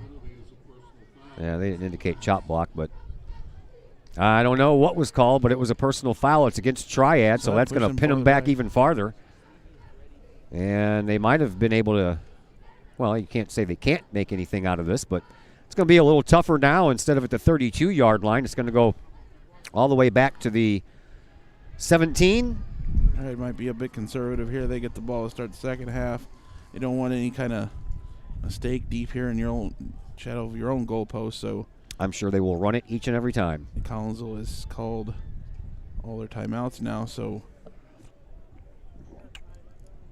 Straub once again will go under center. Yeager is right behind him, double tight end set. One man comes into motion. That man gets the pitch, and that man is going to be wrapped up instantly. What a nice job on the wrap-up on the open field tackle by Latham Tate. He wrapped up the running back quickly and put him on the ground even faster. He's a big man, too. And yeah, for him to come off that defensive line and wrap up the running back like that, good job. Latham Tate, 6'1", 315-pound lineman. We're down to 50 seconds left to play here in this first half, and Triad breaks huddle. Doesn't look like they're in very much of a hurry. So they're probably content, as you mentioned, Chris, just to run the clock out and get the ball first in the second half. Straub under center once again. Man goes into motion, and again, the handoff, will go through the right-hand side, and it goes to the same runner, Gino Regar. And this time, Regar picks up some positive yardage, but the clock continues to run with 20 seconds left. And since the play clock hasn't started, Triad doesn't even have to run a play if they don't want to. Gino ended up one-on-one there with Jerry Richardson, and Richardson made the stop for the Kahawks there before Gino Regar made any more yardage there and got a first down. And maybe thought Triad, they're going to have to get a playoff here. They want to run a playoff. They don't need to. I don't know why they were rushing to run a playoff when they needed – about 82 yards for a touchdown. It was kind of weird, but okay. That's the end of one half of play, and no score between Collinsville and Triad. We don't have anyone keeping the stats with us up here, so we don't really have any stats to pass along to you at halftime, but we'll see if we can find some. If not, then maybe we'll let you listen to the Triad marching band if they go out onto the field. I don't know. We'll figure it out as we go along. Anyway, first half is over. No score between Triad and Collinsville, and we'll be back in just a little while here on the Kahok Sports Network. Your home is where you feel happy, safe, and secure. So if you see signs of foundation problems like cracks or uneven floors, worrying is natural, and getting it fixed is crucial. Woods Basement Systems understands. We've been solving foundation worries since 1986. Woods experts have the training and equipment to make permanent repairs. So stop worrying, because with Woods, it's fixed forever. Foundation problems don't get better with time, they get better with Woods, the all things basement-y experts. Call or go to woodsbasementsystems.com today. First National Bank of Waterloo, celebrating over 100 years of banking. Visit First National Bank of Waterloo, now with locations in Collinsville and Maryville, for your mortgage and lending needs. Why? Super low closing costs, low construction loan rates, and they do so much to support our local communities. When you need a loan, call Bill Metzger at First National Bank of Waterloo at 345-1121, or visit them with their new locations in Collinsville and Maryville, or online at fnbwaterloo.com. First National Bank of Waterloo, member FDIC, equal housing lender. Cafe Agape serves up some of the best sandwiches, burgers, pork steaks, meatloaf, fish, and more in Collinsville. And yes, they still cater. Wedding receptions, luncheons, business meetings, and much more. And Cafe Agape is your destination for all of your holiday and party favorites, both main courses as well as delicious sides. Cafe Agape in Collinsville is the only place to pick up a Kahok sandwich or dog and the new Flamin' Kahok sandwich. Cafe Agape, check them out at 703 St. Louis Road. Give them a call at 345-CAFE, that's 345-2233, and don't forget to tell them Stewie sent you. Do you have a big land improvement project that requires some outside help? Call Petroff Trucking Company. The Petroff Companies have been shaping the metro area since 1975. Family owned and operated, Petroff Trucking Company can do the job and do it right. Hauling, excavating, and grading, they do that and more. Petroff Companies also has roll-off dumpster rentals. They also specialize in dirt and rock sales. Petroff Trucking Company can help you develop your land for your needs. Petroff Trucking Company. Check out their website, petrofftrucking.com, or give them a call, 618-797-6100. Petroff Trucking Company, shaping the metro area since 1975. Brady Pest and Termite Management in Caseyville. Brady Pest and Termite Management is your local pest control source. The Midwest offers its fair share of pest problems, and Brady Pest and Termite Management is up to the challenge. Whether it's pesky rodents in the cold winter months or ants, spiders, and other pests in the warm months, Brady Pest and Termite is your solution. And termites? Brady Pest is tops in the Metro East in termite management. Do you have unwanted pests? Then call the best. Brady Pest and Termite Management in Caseyville. Call 343-1790 or on Facebook at Brady Pest and Termite. Drink it in. Powerful, vibrant, nutrient-rich fuel for healthy, active, experience-rich lives. Each ingredient chosen carefully, every blend crafted masterfully, nurturing your passion, nourishing your purpose, so you can be your best self, live your best life, and rule the day. The reviews are in. Old Herald Brewery and Distillery in Collinsville is a hit in the Metro East. Folks both local and just visiting the area are calling Old Herald Brewery and Distillery a must-stop destination in Collinsville. Old Herald Brewery and Distillery in Collinsville is located at 115 East Clay Street in Collinsville and is home to one of the only restaurants in the state with their own brewery and distillery that produces some of the best brews and spirits in the industry. And the food? All created by an in-house chef using local ingredients that will please any palate. Old Herald Brewery and Distillery in Collinsville has daily specials for both inside diners as well as offering curbside pickup specials and family-size specials. And don't forget to take home a bottle or a growler of beers brewed on site at Old Herald Brewery and Distillery. Old Herald Brewery and Distillery in Collinsville. Check their Facebook page for daily specials, online ordering at oldheraldbrewery.com, or give them a call at 855-8027. Just because we're adults doesn't mean we don't have toys, am I right? If your adult toys consist of boats, campers, or RVs, then you need to call the GASA Storage team of professionals.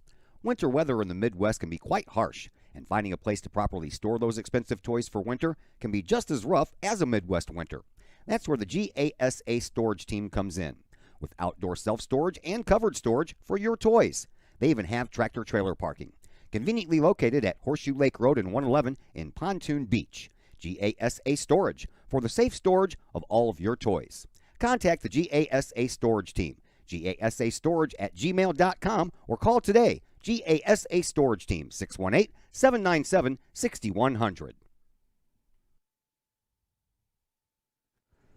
Back here at Triad High School, Todd Duke and Chris Kettler are along with you. We are at halftime, scoreless game, and we've still got a few minutes left to go in halftime. And quite frankly, we don't really have a lot to talk about because we don't have anybody up here to help us keep stats. There's just me and Mr. Kettler, and I'm doing the play-by-play, and he's on the camera and on the other headset. So in the year of COVID, we're really not allowed to bring any extra bodies with us to help us do stuff like stats and certain things like that. So we have to kind of try to find a way to waste some time, I guess.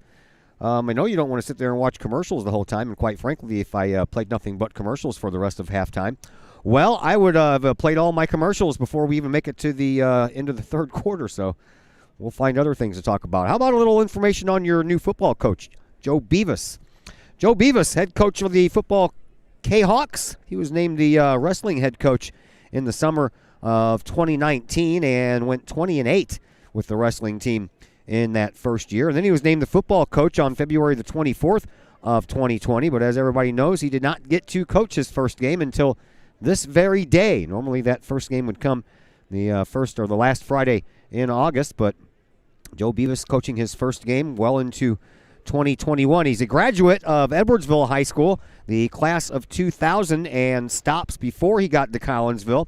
The Lift for Life Academy head football coach for a couple of years. He was also the assistant wrestling coach there and also on the track and field staff as well. And I know that he was happy that Lift for Life, was it the girls or the boys that ended up winning the state championship? Both of them went, didn't they? Girls definitely won. Yeah, the boys I think went and lost. Yeah, that sounds right. So we were supposed to play them back in the fall. Right. For football, and that didn't happen. No. So after that, in the 16-17 season, he was at Belleville East as the wrestling coach or assistant wrestling coach, and well as track and field. In the 12-13 season, he was the Sparta head football coach. 11-14, Sparta head wrestling coach. 10-11, Edwardsville Volunteer football wrestling coach.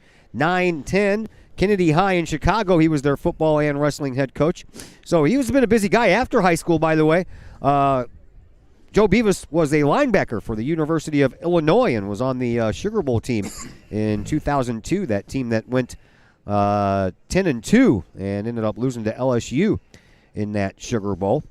2008, 2009, he was with the River City Rage Indoor Football League, and then in 2010, right before he went to Kennedy High in Chicago, he was with the Bloomington Extreme, also of the indoor football team. So just a little bit about Collinsville's head coach, Joe Beavis. How's your bracket looking there, Mr. Kettler? Ohio State blew mine up. Well, it seems that a lot of people are disappointed in Ohio State. They look real good against Illinois. Took Illinois to limit on Sunday, but Oral Roberts finished them off. Oral Roberts had other plans. You all right over there, buddy? Oral Roberts had other plans. So let's take a little bit look into the history between these two teams. Collinsville, the last win for them against Triad was in 2008. That was October 12th of 2008. 2 years and 5 months ago, it was a 28-26 win. That was the last win for Collinsville because they went 0-9 last year. So a win over Belleville East in 2018, 28-26. That was the second to the last game of the year. Collinsville won 3 games that year, went 3-7. One of those 3 wins was a 46-27 win here at Triad. That was at the end of August of 2018. Beavis, as we mentioned, took over for Mike Popovich after Popovich was here for 3 years. He went 6-21. Rick Reinhart was here for 3 years. He went 15-17. Or he was here from 2015 to 2017 and also went 6-21. And John Blaylock before that, he was here in 2013 and 2014 and went 2-9. 2016. So we can tell we've had a little bit of a carousel of coaches here at Collinsville over the last handful of years, and we're really hoping that this hire here is going to stick around for a while and build this program up, and that's exactly what he's doing, trying to hit the ground running. Yeah, definitely. Coach Beavis is here, and he's from this area here. Stick around. He's already invested in being the wrestling head coach, so he's got a family coming up here. So hopefully he'll be around here and turn our football program around, and we'll navigate our way through these independent seasons, and maybe we can make our way back in the conference here with some positive seasons here in the future. 2010 was the last of the 3 playoff berths in Kahok football history. Mike Liljegren was the last one to do that in 2010. He went 5-5 that year. That was lost to Danville. Big loss to Danville in that one playoff game. And playoffs didn't start in Illinois until 1974, so it's not like Collinsville didn't have really, some good teams back in the day. They just didn't have anybody qualifying for the playoffs because the playoffs didn't start until 74. The last winning record for a head coach in Collinsville football history, Virgil Fletcher. How about that? So that was a long time ago when, and he coached the team from 46 to 65. He ended up coaching the basketball team from 46 to 78. So Virgil Fletcher in his time here went 99, 66, and 11 as the football coach for Collinsville, and his best season was 1960 when the team went 7-0-1. So a 7-0-1 record would have gotten you into the playoffs, but in 1960 there were no state playoffs. Yeah. So you see what I'm saying? It's not like, oh my God, Collinsville's only made the playoffs 3 times in their whole entire 100-year existence. Well, more like 50. Yeah. Half that. Yeah, half that because, 1974 and when they started the playoffs. Yes, since they started the playoffs, Collinsville has only made the playoffs 3 times, but we're working on that, aren't we? Yeah, hopefully we can get some playoff appearances. That'd be nice to make. A good playoff game, but sometimes you end up playing a team like Danville, and those playoff teams are tough. Yeah, that they are. All right, so we've kind of found a couple of things to talk about here before the end of this halftime festivity. I believe there's 3 or 2:40 left on the clock, and then don't they add another 3 minutes on after that expires? Yeah, they'll come out and warm up for another 3 minutes. Yeah. All right, so in the meantime, we can tell you, and again, we'll remind you that we are going to do JV football for you tomorrow. Still waiting to hear if I'm going to have my camera guy color commentator with me, so I might have to get some additional help there for that game. But we are going to have the JV game for you tomorrow. That's a 10 o'clock start at Kahok Stadium between Collinsville and Triad. Then we will go home and rest up for a bit and come back to Kahok Stadium and bring you 2 soccer games. JV game starts at 5 o'clock, and the varsity game starts at 6:30, and Jabot will be the visitors tomorrow night for your Kahok soccer team as they look to improve on their current 3-2 record. So there you go. You're all caught up with everything that I know and everything that Chris Kettler knows. Well, probably not everything we both know, but we don't have that much time. We're going to take a break and come back with third quarter action. That'll be coming your way here in just a little bit on the Kahok Sports Network. Code 3 Barbecue Supply, home of Code 3 Spices, is first responder owned by proud Kahok alums. Located at 302 East Main Street, Code 3 Barbecue Supply is your home for one-of-a-kind everything barbecue headquarters, providing the best American-made barbecue grills, smokers, rubs, sauces, accessories, and cooking expertise from professional barbecue experts. Code 3 Spices provides award-winning rubs and sauces and donates 25 cents a unit sold to first responder and military organizations to aid the fallen and assist with suicide prevention and PTSD awareness. Stop on by. See the guys at Code 3 Barbecue Supply for all of your cooking and grilling needs. Code 3 Barbecue Supply, home of the Memphis in May first place world champion Patriot sauce. Learn more about their products and mission in giving back to those who serve at code3spices.com. The people of Illinois welcome you. The folks in Collinsville, Illinois, well, they want you to stick around for a while and enjoy the sights, the fun, the food, and of course, the Collinsville Kahawks. The city of Collinsville is a proud supporter of the Collinsville Unit 10 School District. So welcome to Collinsville. Come on over, catch a Kahawks game. or enjoy some of the new places to eat, shop, and have fun. There's plenty to do for the young and the young at heart. Enjoy Christmas at the Collins House during the holidays, tunes at Bloom in the warm summer months, and more. There's plenty to do in Collinsville, so come on over for a bit. The folks in Collinsville would love to see you. For more information, go to www.collinsville.org. The Junior Service Club of Collinsville has been a proud supporter of KahokSports.com and the Kahok Sports Network from day one. Since 1934, the Junior Service Club of Collinsville has been providing women in the community an opportunity to make a difference with fundraisers and projects, all that go towards helping the needy in Collinsville. If you would like any information on any event sponsored by the Collinsville Junior Service Club, head to Facebook, type in Collinsville Junior Service Club, and then click on the event tab. We thank the Collinsville Junior Service Club for their continued support of the Kahok Sports Network and KahokSports.com. Extreme Details Vehicle Detailing in Collinsville, owned by former Kahok Jay Merkel. At Extreme Details, they believe in the value of community and in helping the community hold the value of their vehicles. A sharp-looking, clean ride that you and your community can be proud of. Extreme Details offers drop-off, pickup, and delivery service, as well as a mobile service, whether that's a simple wash and wax or all the way up to a full detail job. No job is too big or too small for Extreme Details. Plus, Extreme Details offers scratch and oxidation removal and vacuums every vehicle regardless of what package you choose. Cars, trucks, boats, motorcycles, and more. Extreme Details in Collinsville, open 9 to 6 Monday through Friday, 9 to 5 on Saturday. Call Jay Merkel for an appointment at 301-6033 or 977-1224.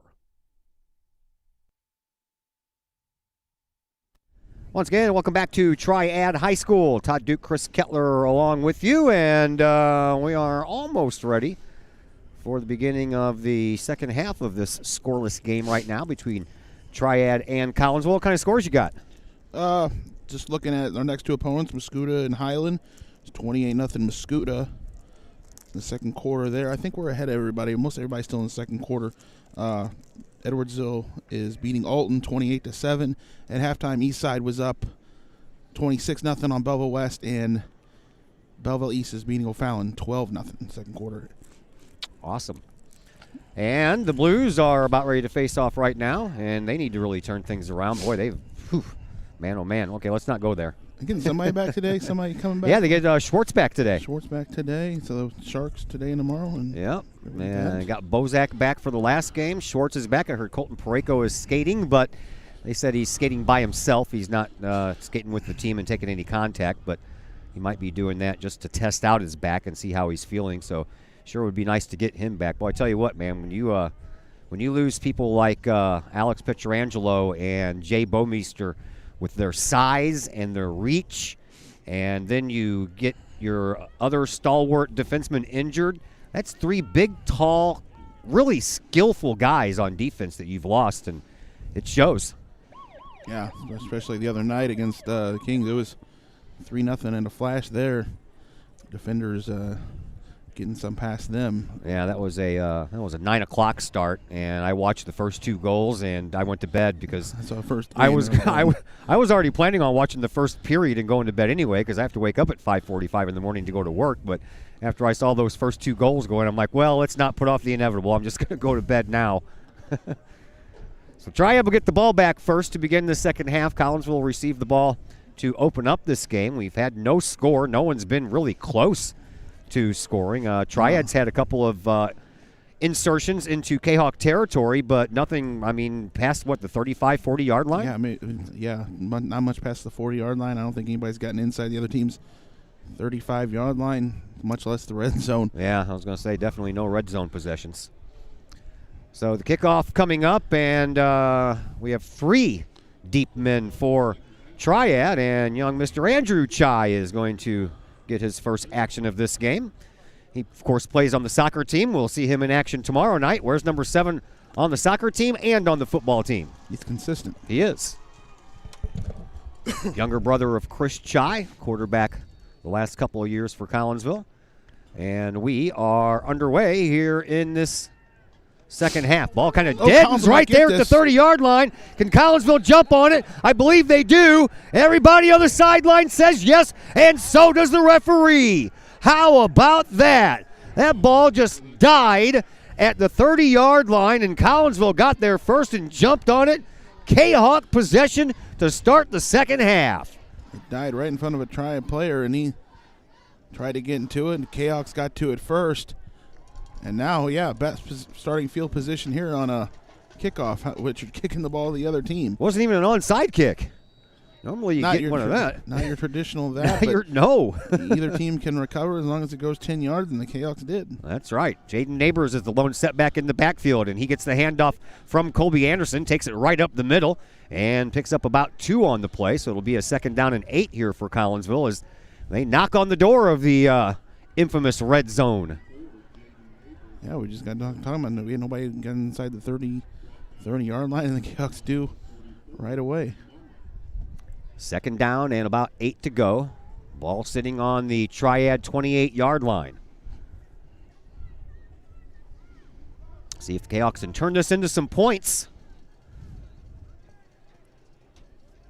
I'm thinking touchdown. I don't want to think field goal just yet. Here is Anderson in shotgun. Neighbors again is to his left, but this time Anderson's going to keep it, and he's going to go up the middle, and he's going to have a little bit more success than Neighbors did. He'll pick up about 4 to 5 on the play, and it's going to bring up a 3rd down and about 4 to go for a 1st down. So Collinsville once again looking at a 3rd and 4, 3rd and 3. They've been doing that all night, picked up a couple of them.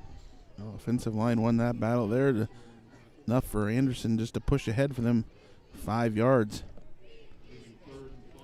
So Collinsville on the move, trying to get some points on the board. Neither team was able to do that in the first half. Jackson Lee lines up as a wide receiver all the way over here on the near side. Colby Anderson in shotgun once again. Takes the snap, hands the ball off to Jaden Neighbors. Neighbors is going to get wrapped up in the backfield. He'll get thrown for a loss all the way back toward the line of scrimmage. So that's going to end up back at the 28-yard line and bring up 4th down. And we'll see how Collinsville wants to play this. Could try to go for a field goal. There's not much of a wind, but the wind that there is blowing right in the Collinsville's face right now. And it looks like they're going to go for it. Yeah, it'd be about 45 yards. That's long field goal range for in high school, so Kahawks are going to go for it here. Obviously nothing really to gain from punting. It'll be 4th and 8. All right, here's Anderson in the shotgun once again. Anderson is going to go back to pass. He throws down the right sideline, but way far ahead of the intended receiver, Stevie Green, and it's going to be a turnover on downs. Triad will get the ball back. Boy, oh boy, that could have been something there, getting that ball back off the kickoff. And as it turns out, Triad's going to get the ball right there where the ball landed pretty much. Looking for Green on the outside. Chris Cloud Garcia, the tight end, was in the middle of the field, and after the ball was thrown, he threw his hands up in the air and said, I was wide open. It was wide open, man. But you know what? Colby Anderson did not have that much time to get rid of it. And he took a hit, too. Anderson, he had to get back off the ground. He went for his first option there, and, Triad dodges the bullet, so to say, on the kickoff there and turned the Kahawks away. We'll see if that changes the momentum here of this contest as Drew Straub and his team comes back on. Yeager. Sam Yeager, the lone setback. 2 wide receivers on the near side. Handoff goes to Yeager right up the middle, and Collinsville sniffs it out. And maybe back up to the line of scrimmage, and maybe after that pushback, that might be it. Yeager didn't get very far.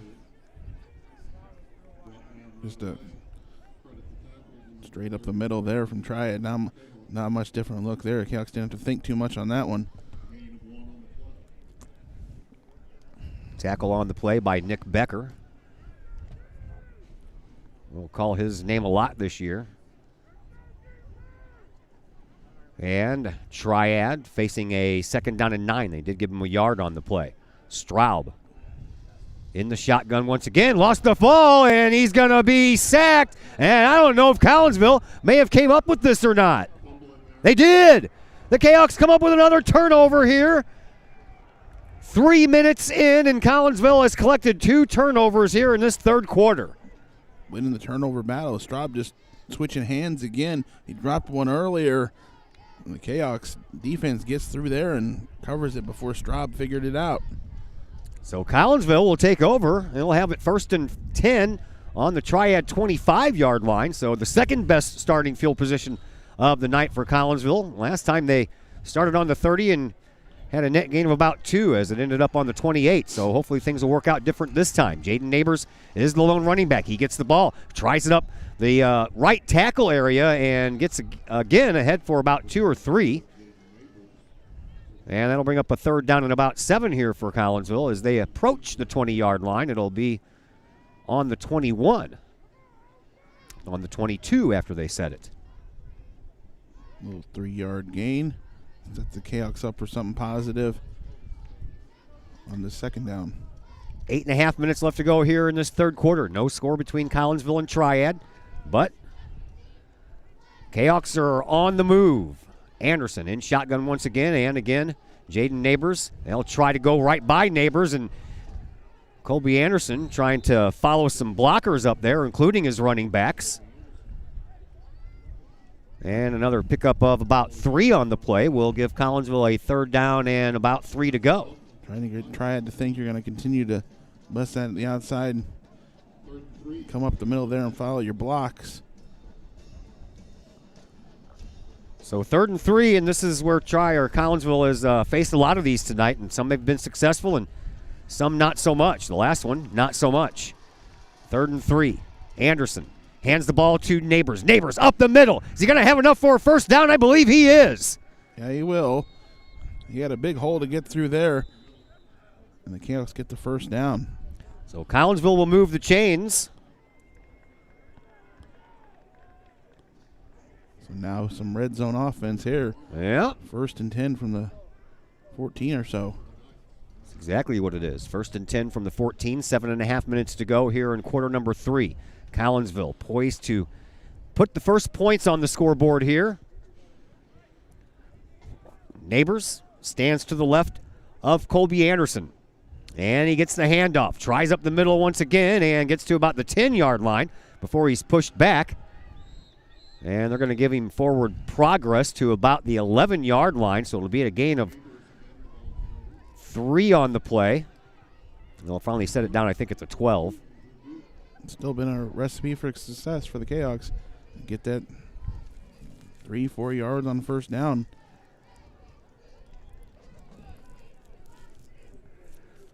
The only part of the extremities that I can't cover up is my nose. My nose is cold. Got the hands warm, got my heater on my feet. I'm doing pretty good. How about you? You all right? Yeah. Yeah, okay. 2nd down and 8 on the 12-yard line of the Triad Knights for Collinsville. Here is Colby Anderson. He's going to keep it. Try the left side. Cuts it back up the left tackle, and the ball comes loose, and Triad comes away with it. Uh-oh. Man, oh, man. Triad player came out with the ball and was just trying to say, hey, I got the ball, was celebrating, and then going to the Kahawks, chased him down and tackled him like thought the play was still going on, but you can't get up and run it from there. And now the Kahawks get a terrible turnover there deep in the red zone and coming in for the score. Triad's ball now. Well, that just means that we have to force another turnover, right? And now you got Triad in the shadow of their own goalpost now, but this has been a heck of a start to this 3rd quarter. Sure has. Kickoff recovered by the Kahawks. Triad turns the ball over twice. Collinsville can't capitalize on either one of them. Straub under center once again for Triad as they march from their 12-yard line. Handoff goes up the middle for Yeager, and Yeager gets to about the 15-yard line before he's brought down, so a gain of 3 on the play. He's wrapped up in the backfield and still falls forward for a small gain. 2nd down and about 7 here for Triad. 6 minutes left to play here in this 3rd quarter. Glad that you're with us on a chilly Friday evening. Last day of winter. Around 4:30 this coming Saturday morning. Tomorrow morning will be springtime. Well, we got a lot of rain. My grass sure is green. That's for sure.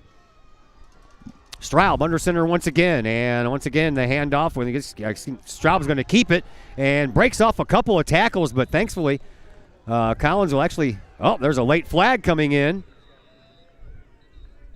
That was Damian Swiger finished off with the tackle. actually Gino Regar that carried that ball. Jacob Gregory had the first hand on it for the Kahawks, and then Damian Swiger finished him off, and now, this flag comes flying in. And so have we figured out what it's for yet? No signal yet. These games have been not as penalty filled as you thought. You thought these teams might be rusty and. Well, personal foul against Triad. Yeah, second personal foul of the game on Triad. And that was deep back into the Kahawk secondary when that flag was thrown. So I think it was after the play, too, so that down should count.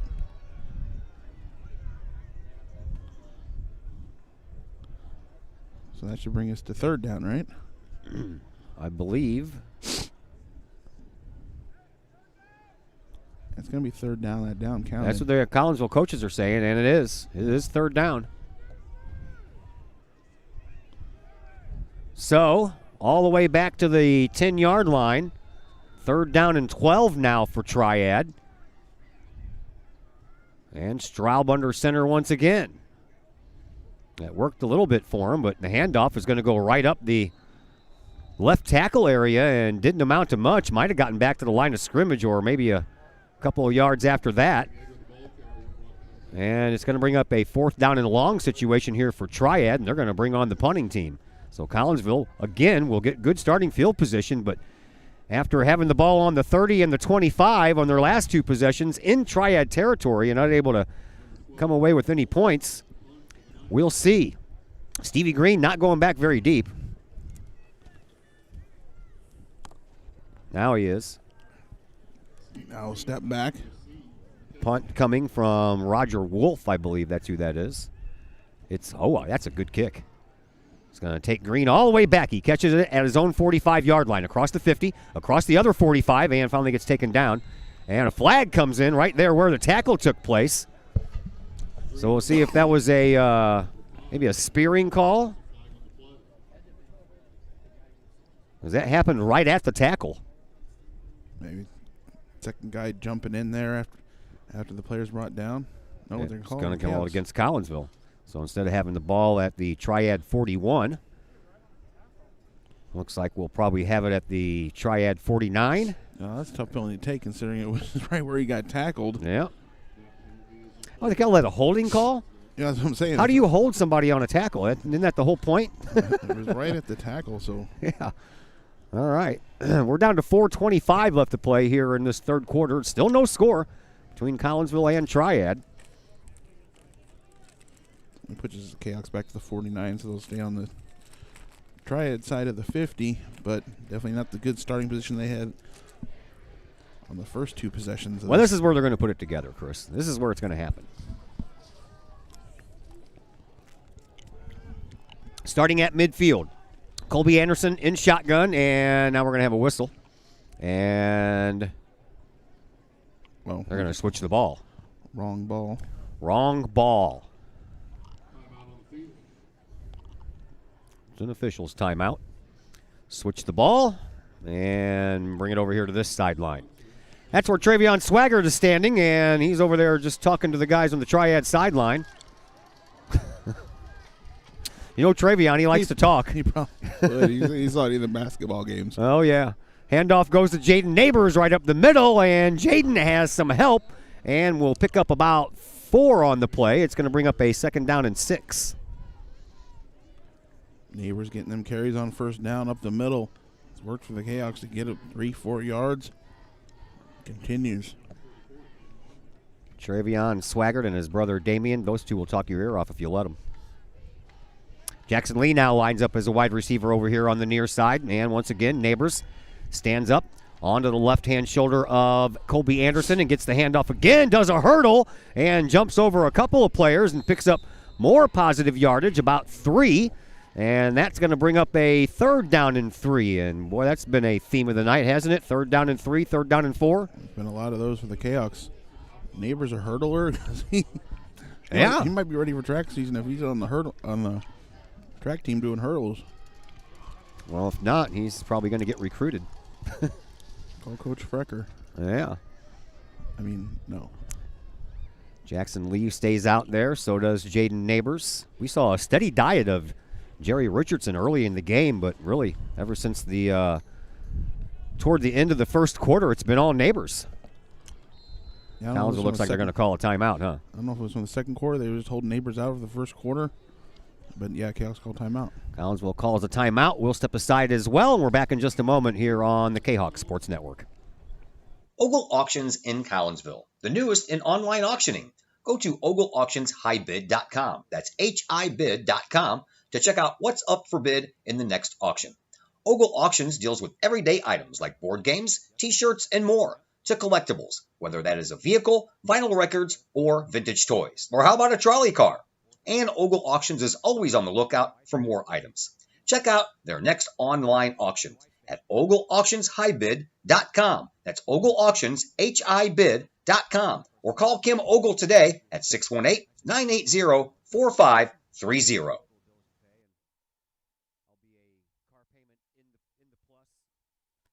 Welcome back to Triad High School. I'm Todd Duke. Chris Kettler is on the other microphone. Glad that you're with us on a Friday night. On March the 19th, last day of winter. And it feels like it. I don't know what the temperature is. It was 50 when I arrived, but you know what? We'll take it, man. We had 9 days in a row where it just was nasty, gloomy, cloudy, chilly, rainy, misty. It almost did everything but snow. And that was after we were we were teased with about 7 straight days of sunshine and temperatures above normal, and that's the way it goes. Handoff goes to Neighbors. He gets wrapped up in the backfield at the ankles, gets out of it, and somehow or another manages to make it back to the line of scrimmage. Loss of maybe a half a yard on the play. It's going to bring up another 4th down here for Collinsville, though. And Chase Counton is going to come out to punt. So shortened field does not matter for either Collinsville or Triad. Triad's had a couple of starts in Collinsville territory or at midfield, and neither team can find the right play to score some points. Yeager is back to collect this punt. Here is Counton. It's low, end over end, and it's going to take a bounce right to Yeager at the 10-yard line, and he's going to make it past the 12, now the 15, to the 20, and it looks like he's going to break this one open, folks. Down to 50 and the near sideline, and I opened my mouth too soon, and just like that, a 90-yard punt return by Sam Yeager has given Triad a 6-0 lead. Didn't seem like he had much going on there from the start of it. They'd have a couple guys back there blocking him, but it seemed like some more Kahoks were back there. Then he put on the speed after he got to the outside, and he was gone. Yes, he was. So that's how the first score comes down for the season. Didn't you just figure it was going to come down to a special teams play? Now you're the Kahoks, and you had great starting field position, turned the ball over on downs and a regular turnover. Now you have to find a score here in the next quarter and 2 minutes. Extra point try. Yep, extra point try here by Triad. Here's the snap. Ball is placed down. Kick is on the way, and it is good. 7-0 in favor of the Triad Knights. That's unfortunate, but Collinsville, lucky for them, there's still 2:11 left in the third quarter, and we have a whole fourth quarter to go as well. So Triad strikes first. They lead Collinsville 7-0, and we're back in just a moment here on the Kahok Sports Network.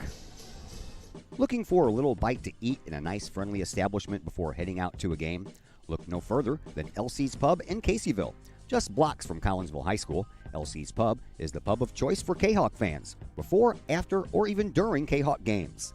LC's Pub features a wide variety of traditional bar food like burgers and fries, chicken wings and chicken strips, appetizers like pepper jack mac and cheese bites, fried pickles, and green beans. Plus they have salads, fish, shrimp, and more.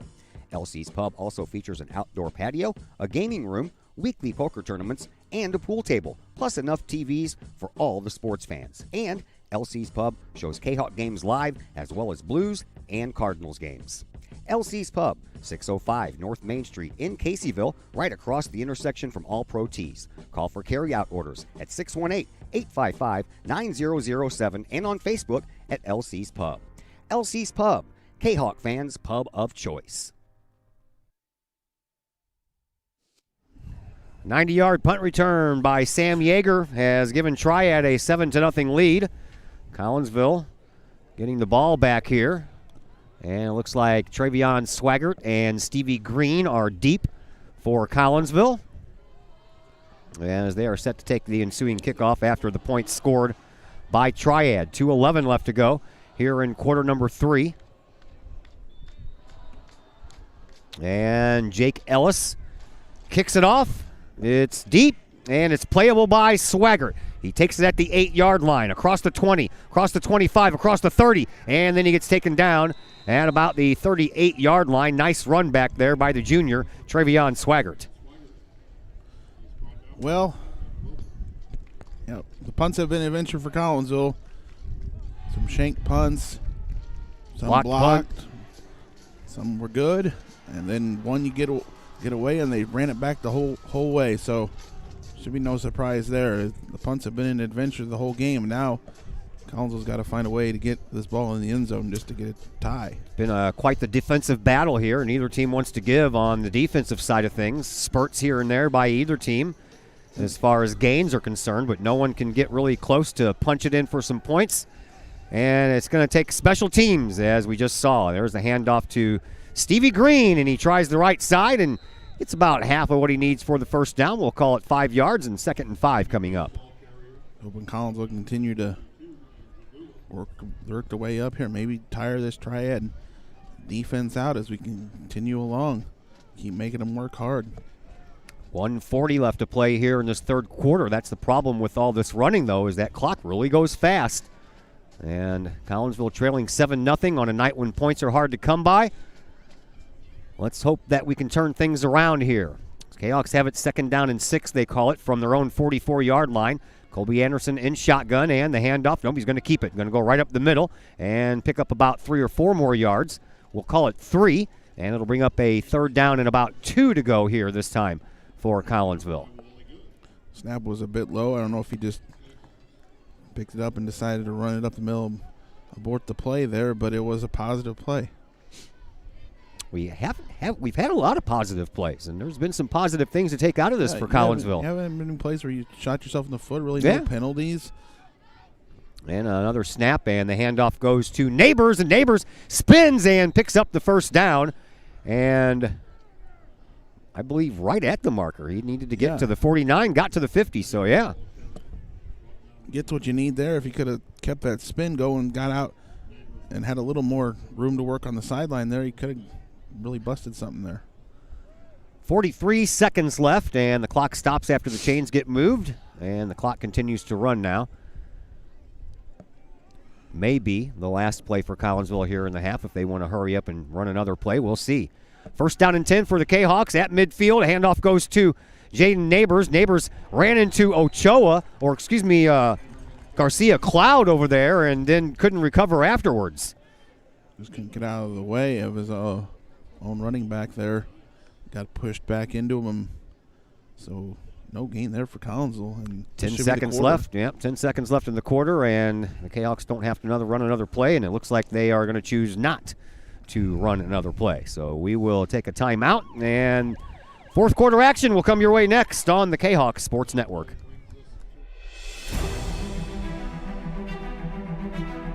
At Visionary Wealth Advisors, we empower you to see your future before it's your future, to create your inheritance,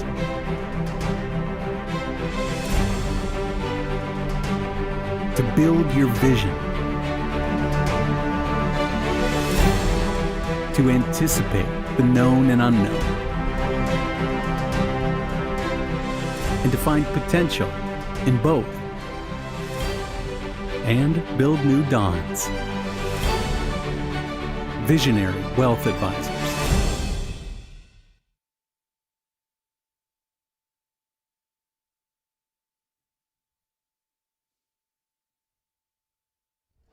Back at Triad High School, 4th quarter is here. Collinsville has the ball at midfield, so we didn't have to switch into the field too much. Easy night for the chain gang, huh? Colby Anderson in shotgun on second down. He's looking to throw, does down the middle and over the head of his intended receiver, Jerry Richardson. And that'll be a rare stoppage of the clock here. Threw him too high there. Richardson had to. He was open. He was open. He was overthrown and high. Had to leap up for it and still couldn't even touch it. Well, if he could have got that ball on a little soft touch, Richardson was on the run. He could have caught it and continued to run for a minute. So it stops the clock with 11:56 left to play here in this fourth quarter. 7-0 in favor of Triad. And Collinsville right at midfield once again. Trent Mode winds up as a wide receiver on the far side. Handoff, though, goes on an end around, and again it's Richardson. And after a steady diet of Jaden Neighbors, we've gone back to Richardson now. But Chase Counton's on to punt. He has got a steady workout, and it's been quite the thrill ride here on these punts, hasn't it? And Triad will put Yeager back there again. Yeah, why not, huh? Yeager's going to stand at his own 15. Counton's going to punt from about his own 45. Oh, bad snap. Counton jumps on it, and it's going to be stopped right there. Triad's going to get the ball on the Collinsville 39-yard line. So we talked about almost a mistake-free game, and then all of a sudden mistakes start happening. I guess we should learn to just not say things like that, huh? Just been the punting game. Yeah. It's been a little suspect. Been the downfall here. The Kahawks led to the only score. Been talking about that all night, and so it's going to be something to work on. Maybe this next week in practice, but hopefully the Kahawks can overcome it here in this final quarter. Colby Anderson was the punter last year for Collinsville and had 6 punts for 161 yards. That was about 26 to 27 yards on average. Yeah, I don't know if that's something they might want to look into bringing him back to punting or what the call will be. We'll see. So Drew Straub is back in shotgun. After a long series of being under center, Straub keeps it, tries the left side, has some room, and he is going to have a chance to go to the end zone. Collinsville finally stacks him up at the 5-yard line. A run of 35 yards by the Triad quarterback has them in the red zone for the first time tonight. Well, Triad goes back to the original formations they were in earlier there, and they bid on that, did the Kahawks. Straub got to the outside and kept his feet running all the way inside the 10. Boy, oh boy, how things have changed here late. Straub once again in the shotgun. Yeager is his lone running back. Single eye formation behind the QB. And it's going to be a Yeager run. He's going to cut it up through the left tackle, and then he's going to get taken backwards. And a nice tackle there by Seth Sorensen. And that stopped any forward progress. So second down and goal from the 5. With the ball. Sorensen ended up with the ball. Did he really? It's been dropped. Second down and goal from the 5. And there is a little bit of a breeze, as you can hear over the microphone, so we do have a bit of a wind chill. Supposed to be in the mid to low 40s by the time we got through with this game tonight. Probably there right about now, 43, 44. Here is a, that looked confusing, but it almost turns into a touchdown, and he might have got in. No signals from the referees, and they are not going to signal. It's going to be at the goal line pretty much. That nose of that ball is probably 2 inches from the goal line. Triad fake to the left there. All the Cats bid on that. Straub pulled the ball back and found a lane on the right side, and then looked like tripped up at the goal line. Almost looked like it was a busted play for a moment. Straub one step to the left, and then he darted off to the right. So here we go, third down and goal from the 1-yard line. Straub under center. Is he going to keep it and go? Yes, he is. And he is in for a touchdown. Got to be in. 1-yard touchdown run by Drew Straub. And after almost 3 quarters with no score, We have 2 scores by Triad, and Triad pinning the extra point. About ready to jump out to a 14-0 lead. Well, one big play led to the good field position for Triad after the bad punt situation, and now Knights are up 2 scores, and Collinsville hasn't been able to get it in the end zone just yet. Jake Ellis on for his second extra point try of the night. First one was right down the middle.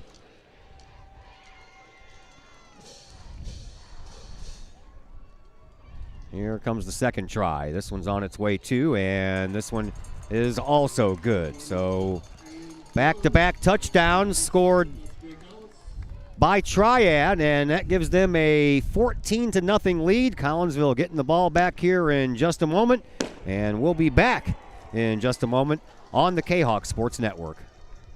The Times-Tribune, Madison County's longest-running leading independent newspaper. The Times-Tribune covers Troy, Collinsville, Maryville, and all the villages and communities of Madison County. From area city halls to sports, including the Collinsville Kahawks and Unit 10 District News. The Times-Tribune covers that and more. The Times-Tribune is a weekly hometown newspaper published every Thursday, and a one-year subscription is only $40 for the printed and online editions.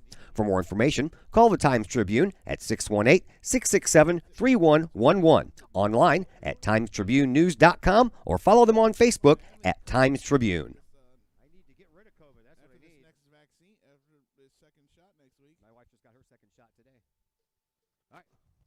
We are back at Triad High School. Collinsville's back against the wall now, and what was a no score after a half and almost no score after a quarter, third quarter action, but a punt return at the end of the third quarter got Triad on the board, and then Triad moves the ball down the field on their next possession, and wouldn't you know it, they put in another touchdown. How about a run back here for the Kahawks? That'd be nice. Can really change the outlook on this game. Sure could. Travion Swaggart and Stevie Green are back deep for Collinsville, as once again Jake Ellis is set to kick the ball off from his own 40. 9:15 left to go here in the fourth, so there's still plenty of time. But you got to get at least one touchdown before you can worry about tying it up with the second one. Low kick. This one's going to bounce, and it's going to be at the 30-yard line. Collinsville has to jump on it, and they do. It'll be down at the 30, and Collinsville will start from there. Cam Johnson had to slide down just to get to it and then reach back and make sure he made the recovery. Triad not even going to give Collins the opportunity for any kind of run back. Say, he's going to get it the hard way. Yeah, I think they might have been pretty impressed with Travion Swaggart's first run back after that first touchdown, and maybe didn't want to give him another opportunity to break one. So now Collinsville's going to have to find a way to start moving the ball down the field. They need a couple of scores. I like the idea of being patient, continue to run the ball like they were earlier when it was a scoreless game or even a one-score game, but now it's getting late and have to find a way to get down the field. That we do. Jerry Richardson is the lone setback this go-around. And the snap goes to Anderson, and Anderson hands the ball off to Stevie Green. Green gets met in the backfield. Could have been tackled for a 15-yard loss. As it is, he can't turn the ball upfield. A late hit out of bounds, though, might give Collinsville some of that extra yard back. There's a flag on the play on the far side. Pretty sure that's what it's going to be. Yeah, it seemed like he was out of bounds there and then got tripped up. That was after the play was over, so whatever the penalty is, it's going to be added on as Green ran out of bounds at the 25-yard line. Original line of scrimmage was the 31. Triad man got in the backfield. This is going to be, what, the third personal foul against Triad? It will be. It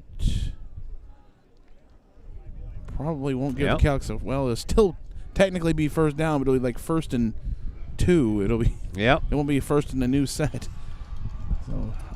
So first down and 2 after another violation by Triad.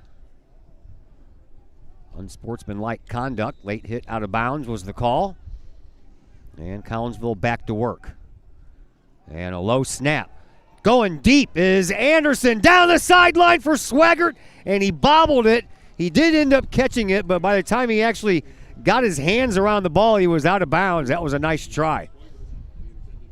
Got it into his hands and completed the catch, just out of bounds, like you said. And I guess that original down did count earlier, so it's third down now. It is. I don't think that even if Swaggart wouldn't have bobbled it, he probably was already out of bounds. It was going to be close. He was real close to that sideline over there. So third down and about 2 to go. Ball on the Kahok 39-yard line. And Anderson in shotgun once again. That was an unexpected play. Anderson's going to keep it, running up the middle. He's going to get the first down and be brought down at about the 45-yard line. So we'll move the chains and a fresh set of downs here for the Kahawks. Clock stopped with 8:52 left to play until they set the chains. Then that clock will start back up. Kahawks need a little late something to go on here, and it all starts with the first score. You can't tie it up if you don't get the first touchdown. Jerry Richardson, the lone setback. He stands to the left of Colby Anderson. Anderson stays in shotgun and takes the snap himself up the middle, and again falls forward for a gain of about 2. It'll bring up a second down and 8 as the Kahawks approach Knights territory.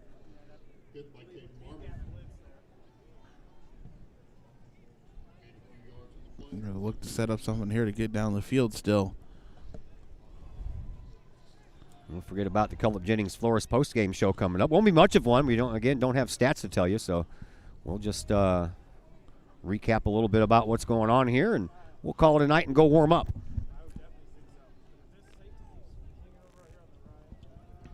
For a little while, and then we'll be back in Kahok Stadium tomorrow morning and do it all over again. But it'll be nice and sunny. Here is Anderson back to pass down the middle, and he has Garcia Cloud first down at the Knights 40. That was like that one earlier when Garcia Cloud was wide open across the middle. This time, the big man gets hit. That's a big tight end, man. 6'2", 248 pounds. He was looking to run stuff like that off the tight end last year. With Aaron Moulton. Yep. Before he went down. Successful if you can get it going, especially in high school. You know, it's a big play in the NFL. You got big tight ends like Gronk. Yep. Tony Gonzalez. And a handoff. This one's going to go to Richardson. He has a little bit of room on the right side. Turns the corner, up the sideline, and pushed out of bounds at the Knights' 27-yard line. Kahawks are on the move. Now you're on the move. You complete one pass and then get to the outside. I think I'm seeing something here on this. Almost completed 2 passes on this drive. That one to Swaggart. And coaches are seeing something here on this left side of the Triad defense, looking to attack that side. And Triad does make a substitution with one guy. Swaggart lines up as a wide receiver on the far side. Anderson. And he's going to hand the ball off to Stevie Green. He cuts it up the left side and gets to the 20-yard line. Nice pickup of about 8 yards on the play. So it'll bring up second down and 2 for Collinsville right at the Knights' 20. 7 minutes left to go here in this fourth quarter. Plenty of time, especially if you score now. Sure would be nice to turn this into 7 points. Finally a sustained drive here. Kahawks driving down in the ends. Red zone.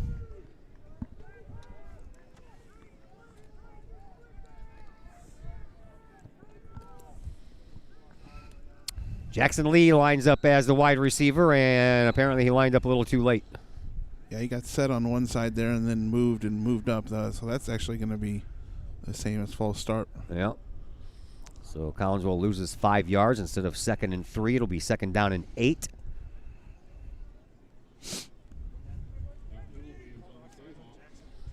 So just a little bit farther to go here. Clock stops on the penalty.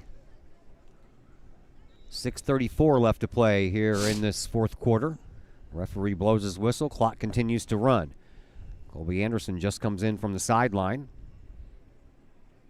Nice sized crowd here. They have the folks here. They have the parents. They have the band. Collinsville folks across the way. There's the snap, and the handoff is going to go to Richardson, and he gets tackled from behind, and that is a huge tackle by Sam Yeager. He scored the first touchdown of the game and makes a good play there. I believe he was the one that was just came in on defense for him, and then he makes a big play here. Second play, because Kahok went to the opposite side last time. So a 3rd down and 12 now for Collinsville. From the 30-yard line, got it all the way down to the 20. Now going backwards, really the first time the Collinsville started to go backwards, a penalty, and then here's the snap. Anderson back to throw. He's got Swaggart over on the far side again, and this one was a little overthrown. And that's going to bring up 4th down for Collinsville. He really laid out, tried to get that one, even when it was out of bounds. 4th down for the Kahoks now. What do you got on 4th and 12? Well, they're not going to punt, that's for sure. That's not worked out very well for them tonight. Ain't nothing to gain on that either. Nope. So, and there's only 5 minutes left. You need the scores. 4th down and 12 to go. Ball sits on the 30-yard line. This time the wide receiver over on the far side is Trent Mode. Here's the snap. And the pitch is going to go to Jerry Richardson, and he cuts up one side and gets back to the line of scrimmage. That's it. Triad's going to get the ball back, and they might be able to run a little time off this clock when they do. Well, it was a sustained drive there for the Kahoks that stalled out. Penalty. Loss in the backfield. And then it was just all over with. Yep. Kids having fun over there. The band playing. They're dancing around. Might hope we'll see some bigger crowds here as we go along throughout the season. I'm hoping so. Governor's office started to allow more and more people here as we go along. Loosen things up a little bit. Loosen things up as you will. Yeah. Already a third of the country has been vaccinated, so we're a little bit more and a little bit more. Here's another keeper by Straub, and he's got some more room up the sideline. The 40, the 30, puts on the brakes, and Collinsville finally throws him out of bounds at the Kahok 28-yard line. Yeah, another big run by Straub. He got the one that set up the first touchdown. Brought the Triad Knights down to the 8-yard line. This time he gets it inside the 30, and timeout, maybe? Yes, Kahoks call timeout.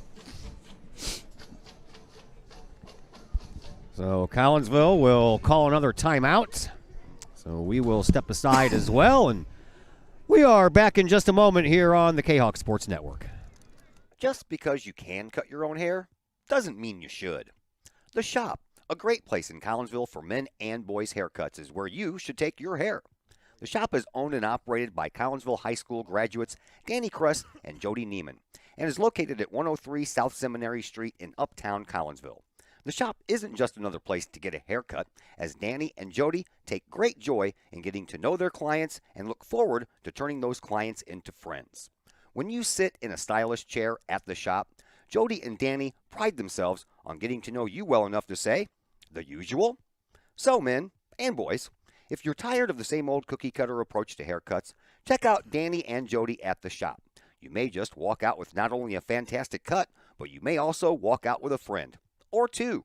The Shop in Collinsville, 618-772-7175. No appointment necessary. The Shop, 103 South Seminary in Uptown Collinsville. Back here at Triad High School, Todd Duke, Chris Kettler along with you. We're down to 5:14 left to play here in this fourth quarter. Triad with the lead and the ball deep in Collinsville territory. Handoff goes to Yeager, and Yeager doesn't look like he's interested in trying to break off any kind of a big run. Looks like he's just trying to chew up time. That's probably where you're at as far as Triad is concerned. Get this one over with, run the clock down. Collinsville will be back home next week against Mascoutah. We'll be there. 6:40 pregame, 7 o'clock kickoff. And then the Kahawks will hit the road 2 weeks from today at Highland. And then we'll reseed this whole tournament, they're calling it. And we'll find out after the Highland game where we go from there. Here's another handoff. No, this is a keeper by Straub, and Straub almost spins out of a tackle, but finally he is taken down by Jacob Gregory with a little bit of help from Seth Sorensen.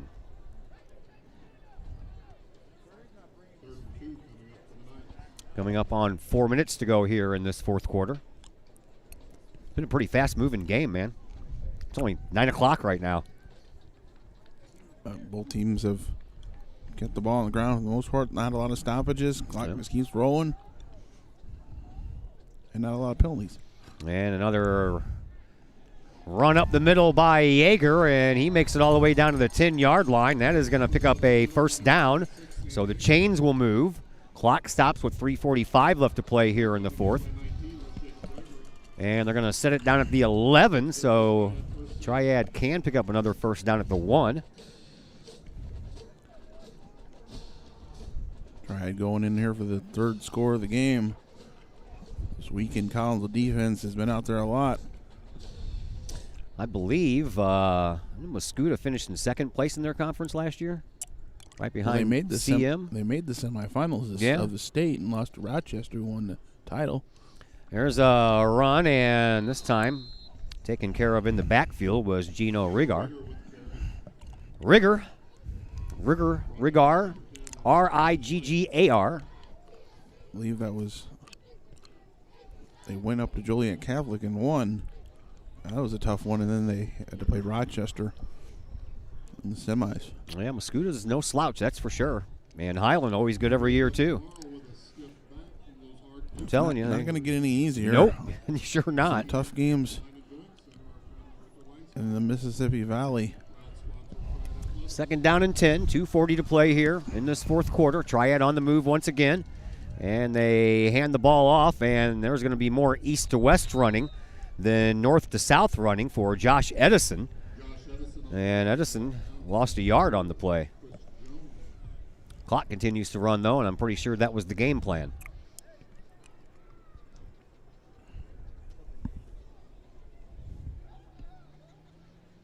We're back at Kahok Stadium tomorrow for a, what do they call that, a triple header? Yeah, it's almost a triple header. We got a little bit break in between. Yeah. JV football, and then we'll come back in the evening for soccer. JV football at 10 a.m., JV soccer at 5, and varsity soccer at 6:30 or to follow. Here's Straub back to pass, and he tucks it up. He's going to run, and he is going to get taken out at about the 4-yard line, or else he would have been in for a touchdown. Whoever grabbed that left ankle on his way out was a touchdown saving tackle there, and the clock continues to run with 1:40. It was Chase Counton getting that tackle there and try it down to the 3 and be 4th and 2. They can get a first down at the 1. They can. But there's only a minute and a half to go. So if they get the first down, they could just. Yep, Mascoutah's beating up Highland right now, 35-7. Yeah, that was a halftime score. Mascoutah all over Highland, so it looks like Mascoutah is just as good as they were last year. Yep. Play clock down to 10. Under center is Straub. And that's going to be a false start. I think Collins will call timeout. They? I thought I heard timeout. Okay. We'll keep it right here. We only have 1:03 left to play. Collins will call timeout. Yep, minute 3.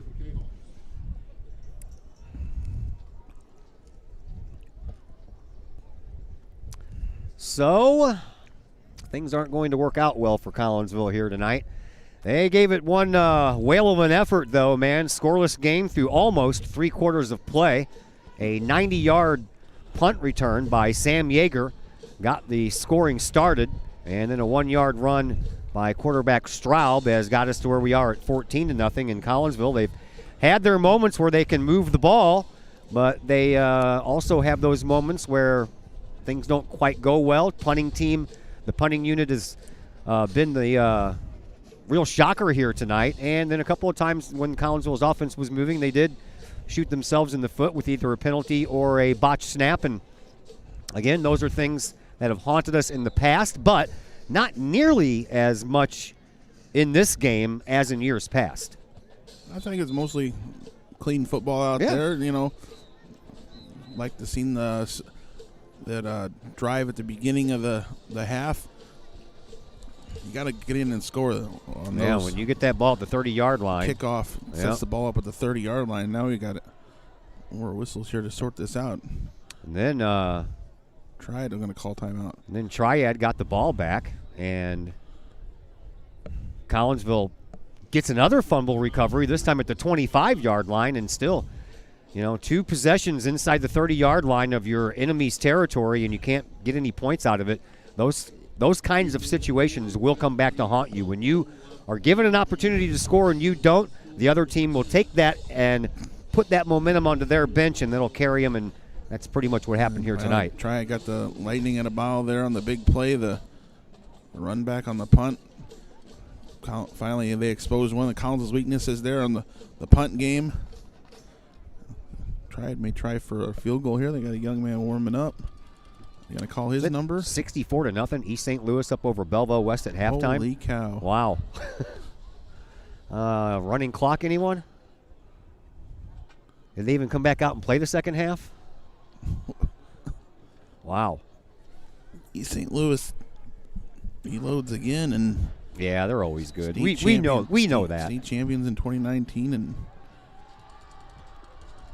all right, 4th down and 2 for Triad. They try around the left side, and looks like they're going to be in for a touchdown. And Drew Straub will run for his second touchdown. The first one was a 1-yarder. This one was a 2-yarder.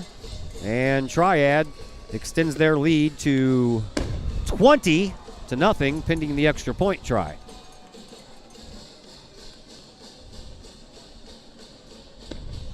Well, a late score here. Yep. Make it look like it was not close. Not as close as it would have seemed. All you have to do is ask me. I'll tell you it was much closer than a 21-0 score. Here's Jake Ellis to try his third extra point of the night. It's on the way, and it is good once again. 21-0 in favor of Triad, and we have just 58 seconds left to go in this fourth quarter. We have another timeout coming your way, and we'll be back with the closing moments of this one in just a moment on the Kahok Sports Network. Are the lights on your dashboard putting on a show? Bring it to Mike's Automotive in Collinsville. Mike's Automotive is also a T3 certified tire center. They can handle all of the basics like oil changes and tune-ups, and the not-so-basics like complete engine rebuilds. Mike's Automotive also has 24-hour towing and has 3 locations: Millstadt, St. Louis, and in Collinsville. The Collinsville location is at 1150 St. Louis Road, just blocks from the high school. Or call 345-0611, online at mikesautomotive.net and Mike's Automotive on Facebook. Drink it in. Powerful, vibrant, nutrient-rich fuel for healthy, active, experience-rich lives. So you can be your best self, live your best life, and rule the day.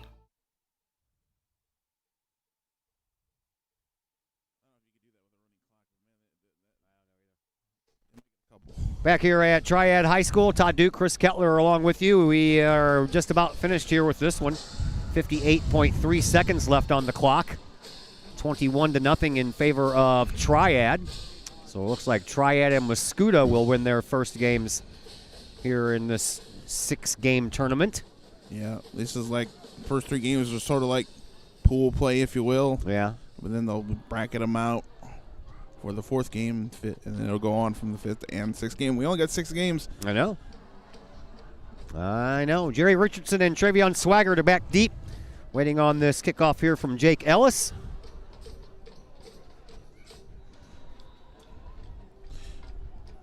And here it is. Stays low once again. This one's going to go out of bounds. That'll bring out a flag, and Collinsville will get the ball at a decent spot. But they've had the ball in a decent spot on a number of occasions here tonight and just have not been able to capitalize on good starting field position. And once again, the Kahawks will see if they can get some points on the board to avoid the shutout. Yep, might try some things here. Air the ball out, get down the field here, play around a little bit, but probably not too much here. Just get everybody out of here and out of here healthy. Ethan Bagwell backup quarterback for Collinsville. They're going to give him a couple of snaps or no? Anderson comes back out there, and same players that have been out there the whole time. Jerry Richardson will stand on Anderson's left. And the snap, and it's going to be handed off to Richardson. Richardson had some blockers coming around this side, but I think he might have ran into the back of Kevin Mesa and couldn't get any farther than that. So a loss of 2 on the play. That'll bring up, or actually they're going to give him back to the line of scrimmage, aren't they? So back to the 35-yard line with 35 seconds left. So quite possibly the final play of this game. Swaggart lines up as a wide receiver on the far side, and again, it's Richardson lining up to the left-hand side of quarterback Colby Anderson. Here's the snap. The handoff is going to go around to Stevie Green, who tries that right side over where Swaggart was and gets taken out right in front of his bench. With about 10 seconds left, and looks like no one's in a hurry to get back to the huddle to run another play, so that'll be it. That is going to do it. Collinsville drops this one here tonight by a final score of 21-0. And that brings us into our post-game program, brought to you by Cullip Jennings Florist in Collinsville. Cullip Jennings Florist, a staple in the Collinsville area, has been for generations. Cullip Jennings Florist is located at 517 West Clay Street. Stop in for weekly specials. To find out what those are, give the florist a call, 344-0404, or online at cullipjennings.com. 21-0, Triad victorious here tonight. And the post-game show comes your way next on the Kahok Sports Network. Cullip Jennings Florist, a Collinsville original since 1939. Cullip Jennings Florist has a wide variety of green and blooming plants, specializing in all designs, from traditional to trend settings. Cullip Jennings Florist is of course your place for beautiful flowers, suitable for any occasion, from anniversaries to birthdays, graduations to weddings. Cullip Jennings Florist is there for any life's major moment. Cullip Jennings Florist, 517 West Clay Street in Collinsville.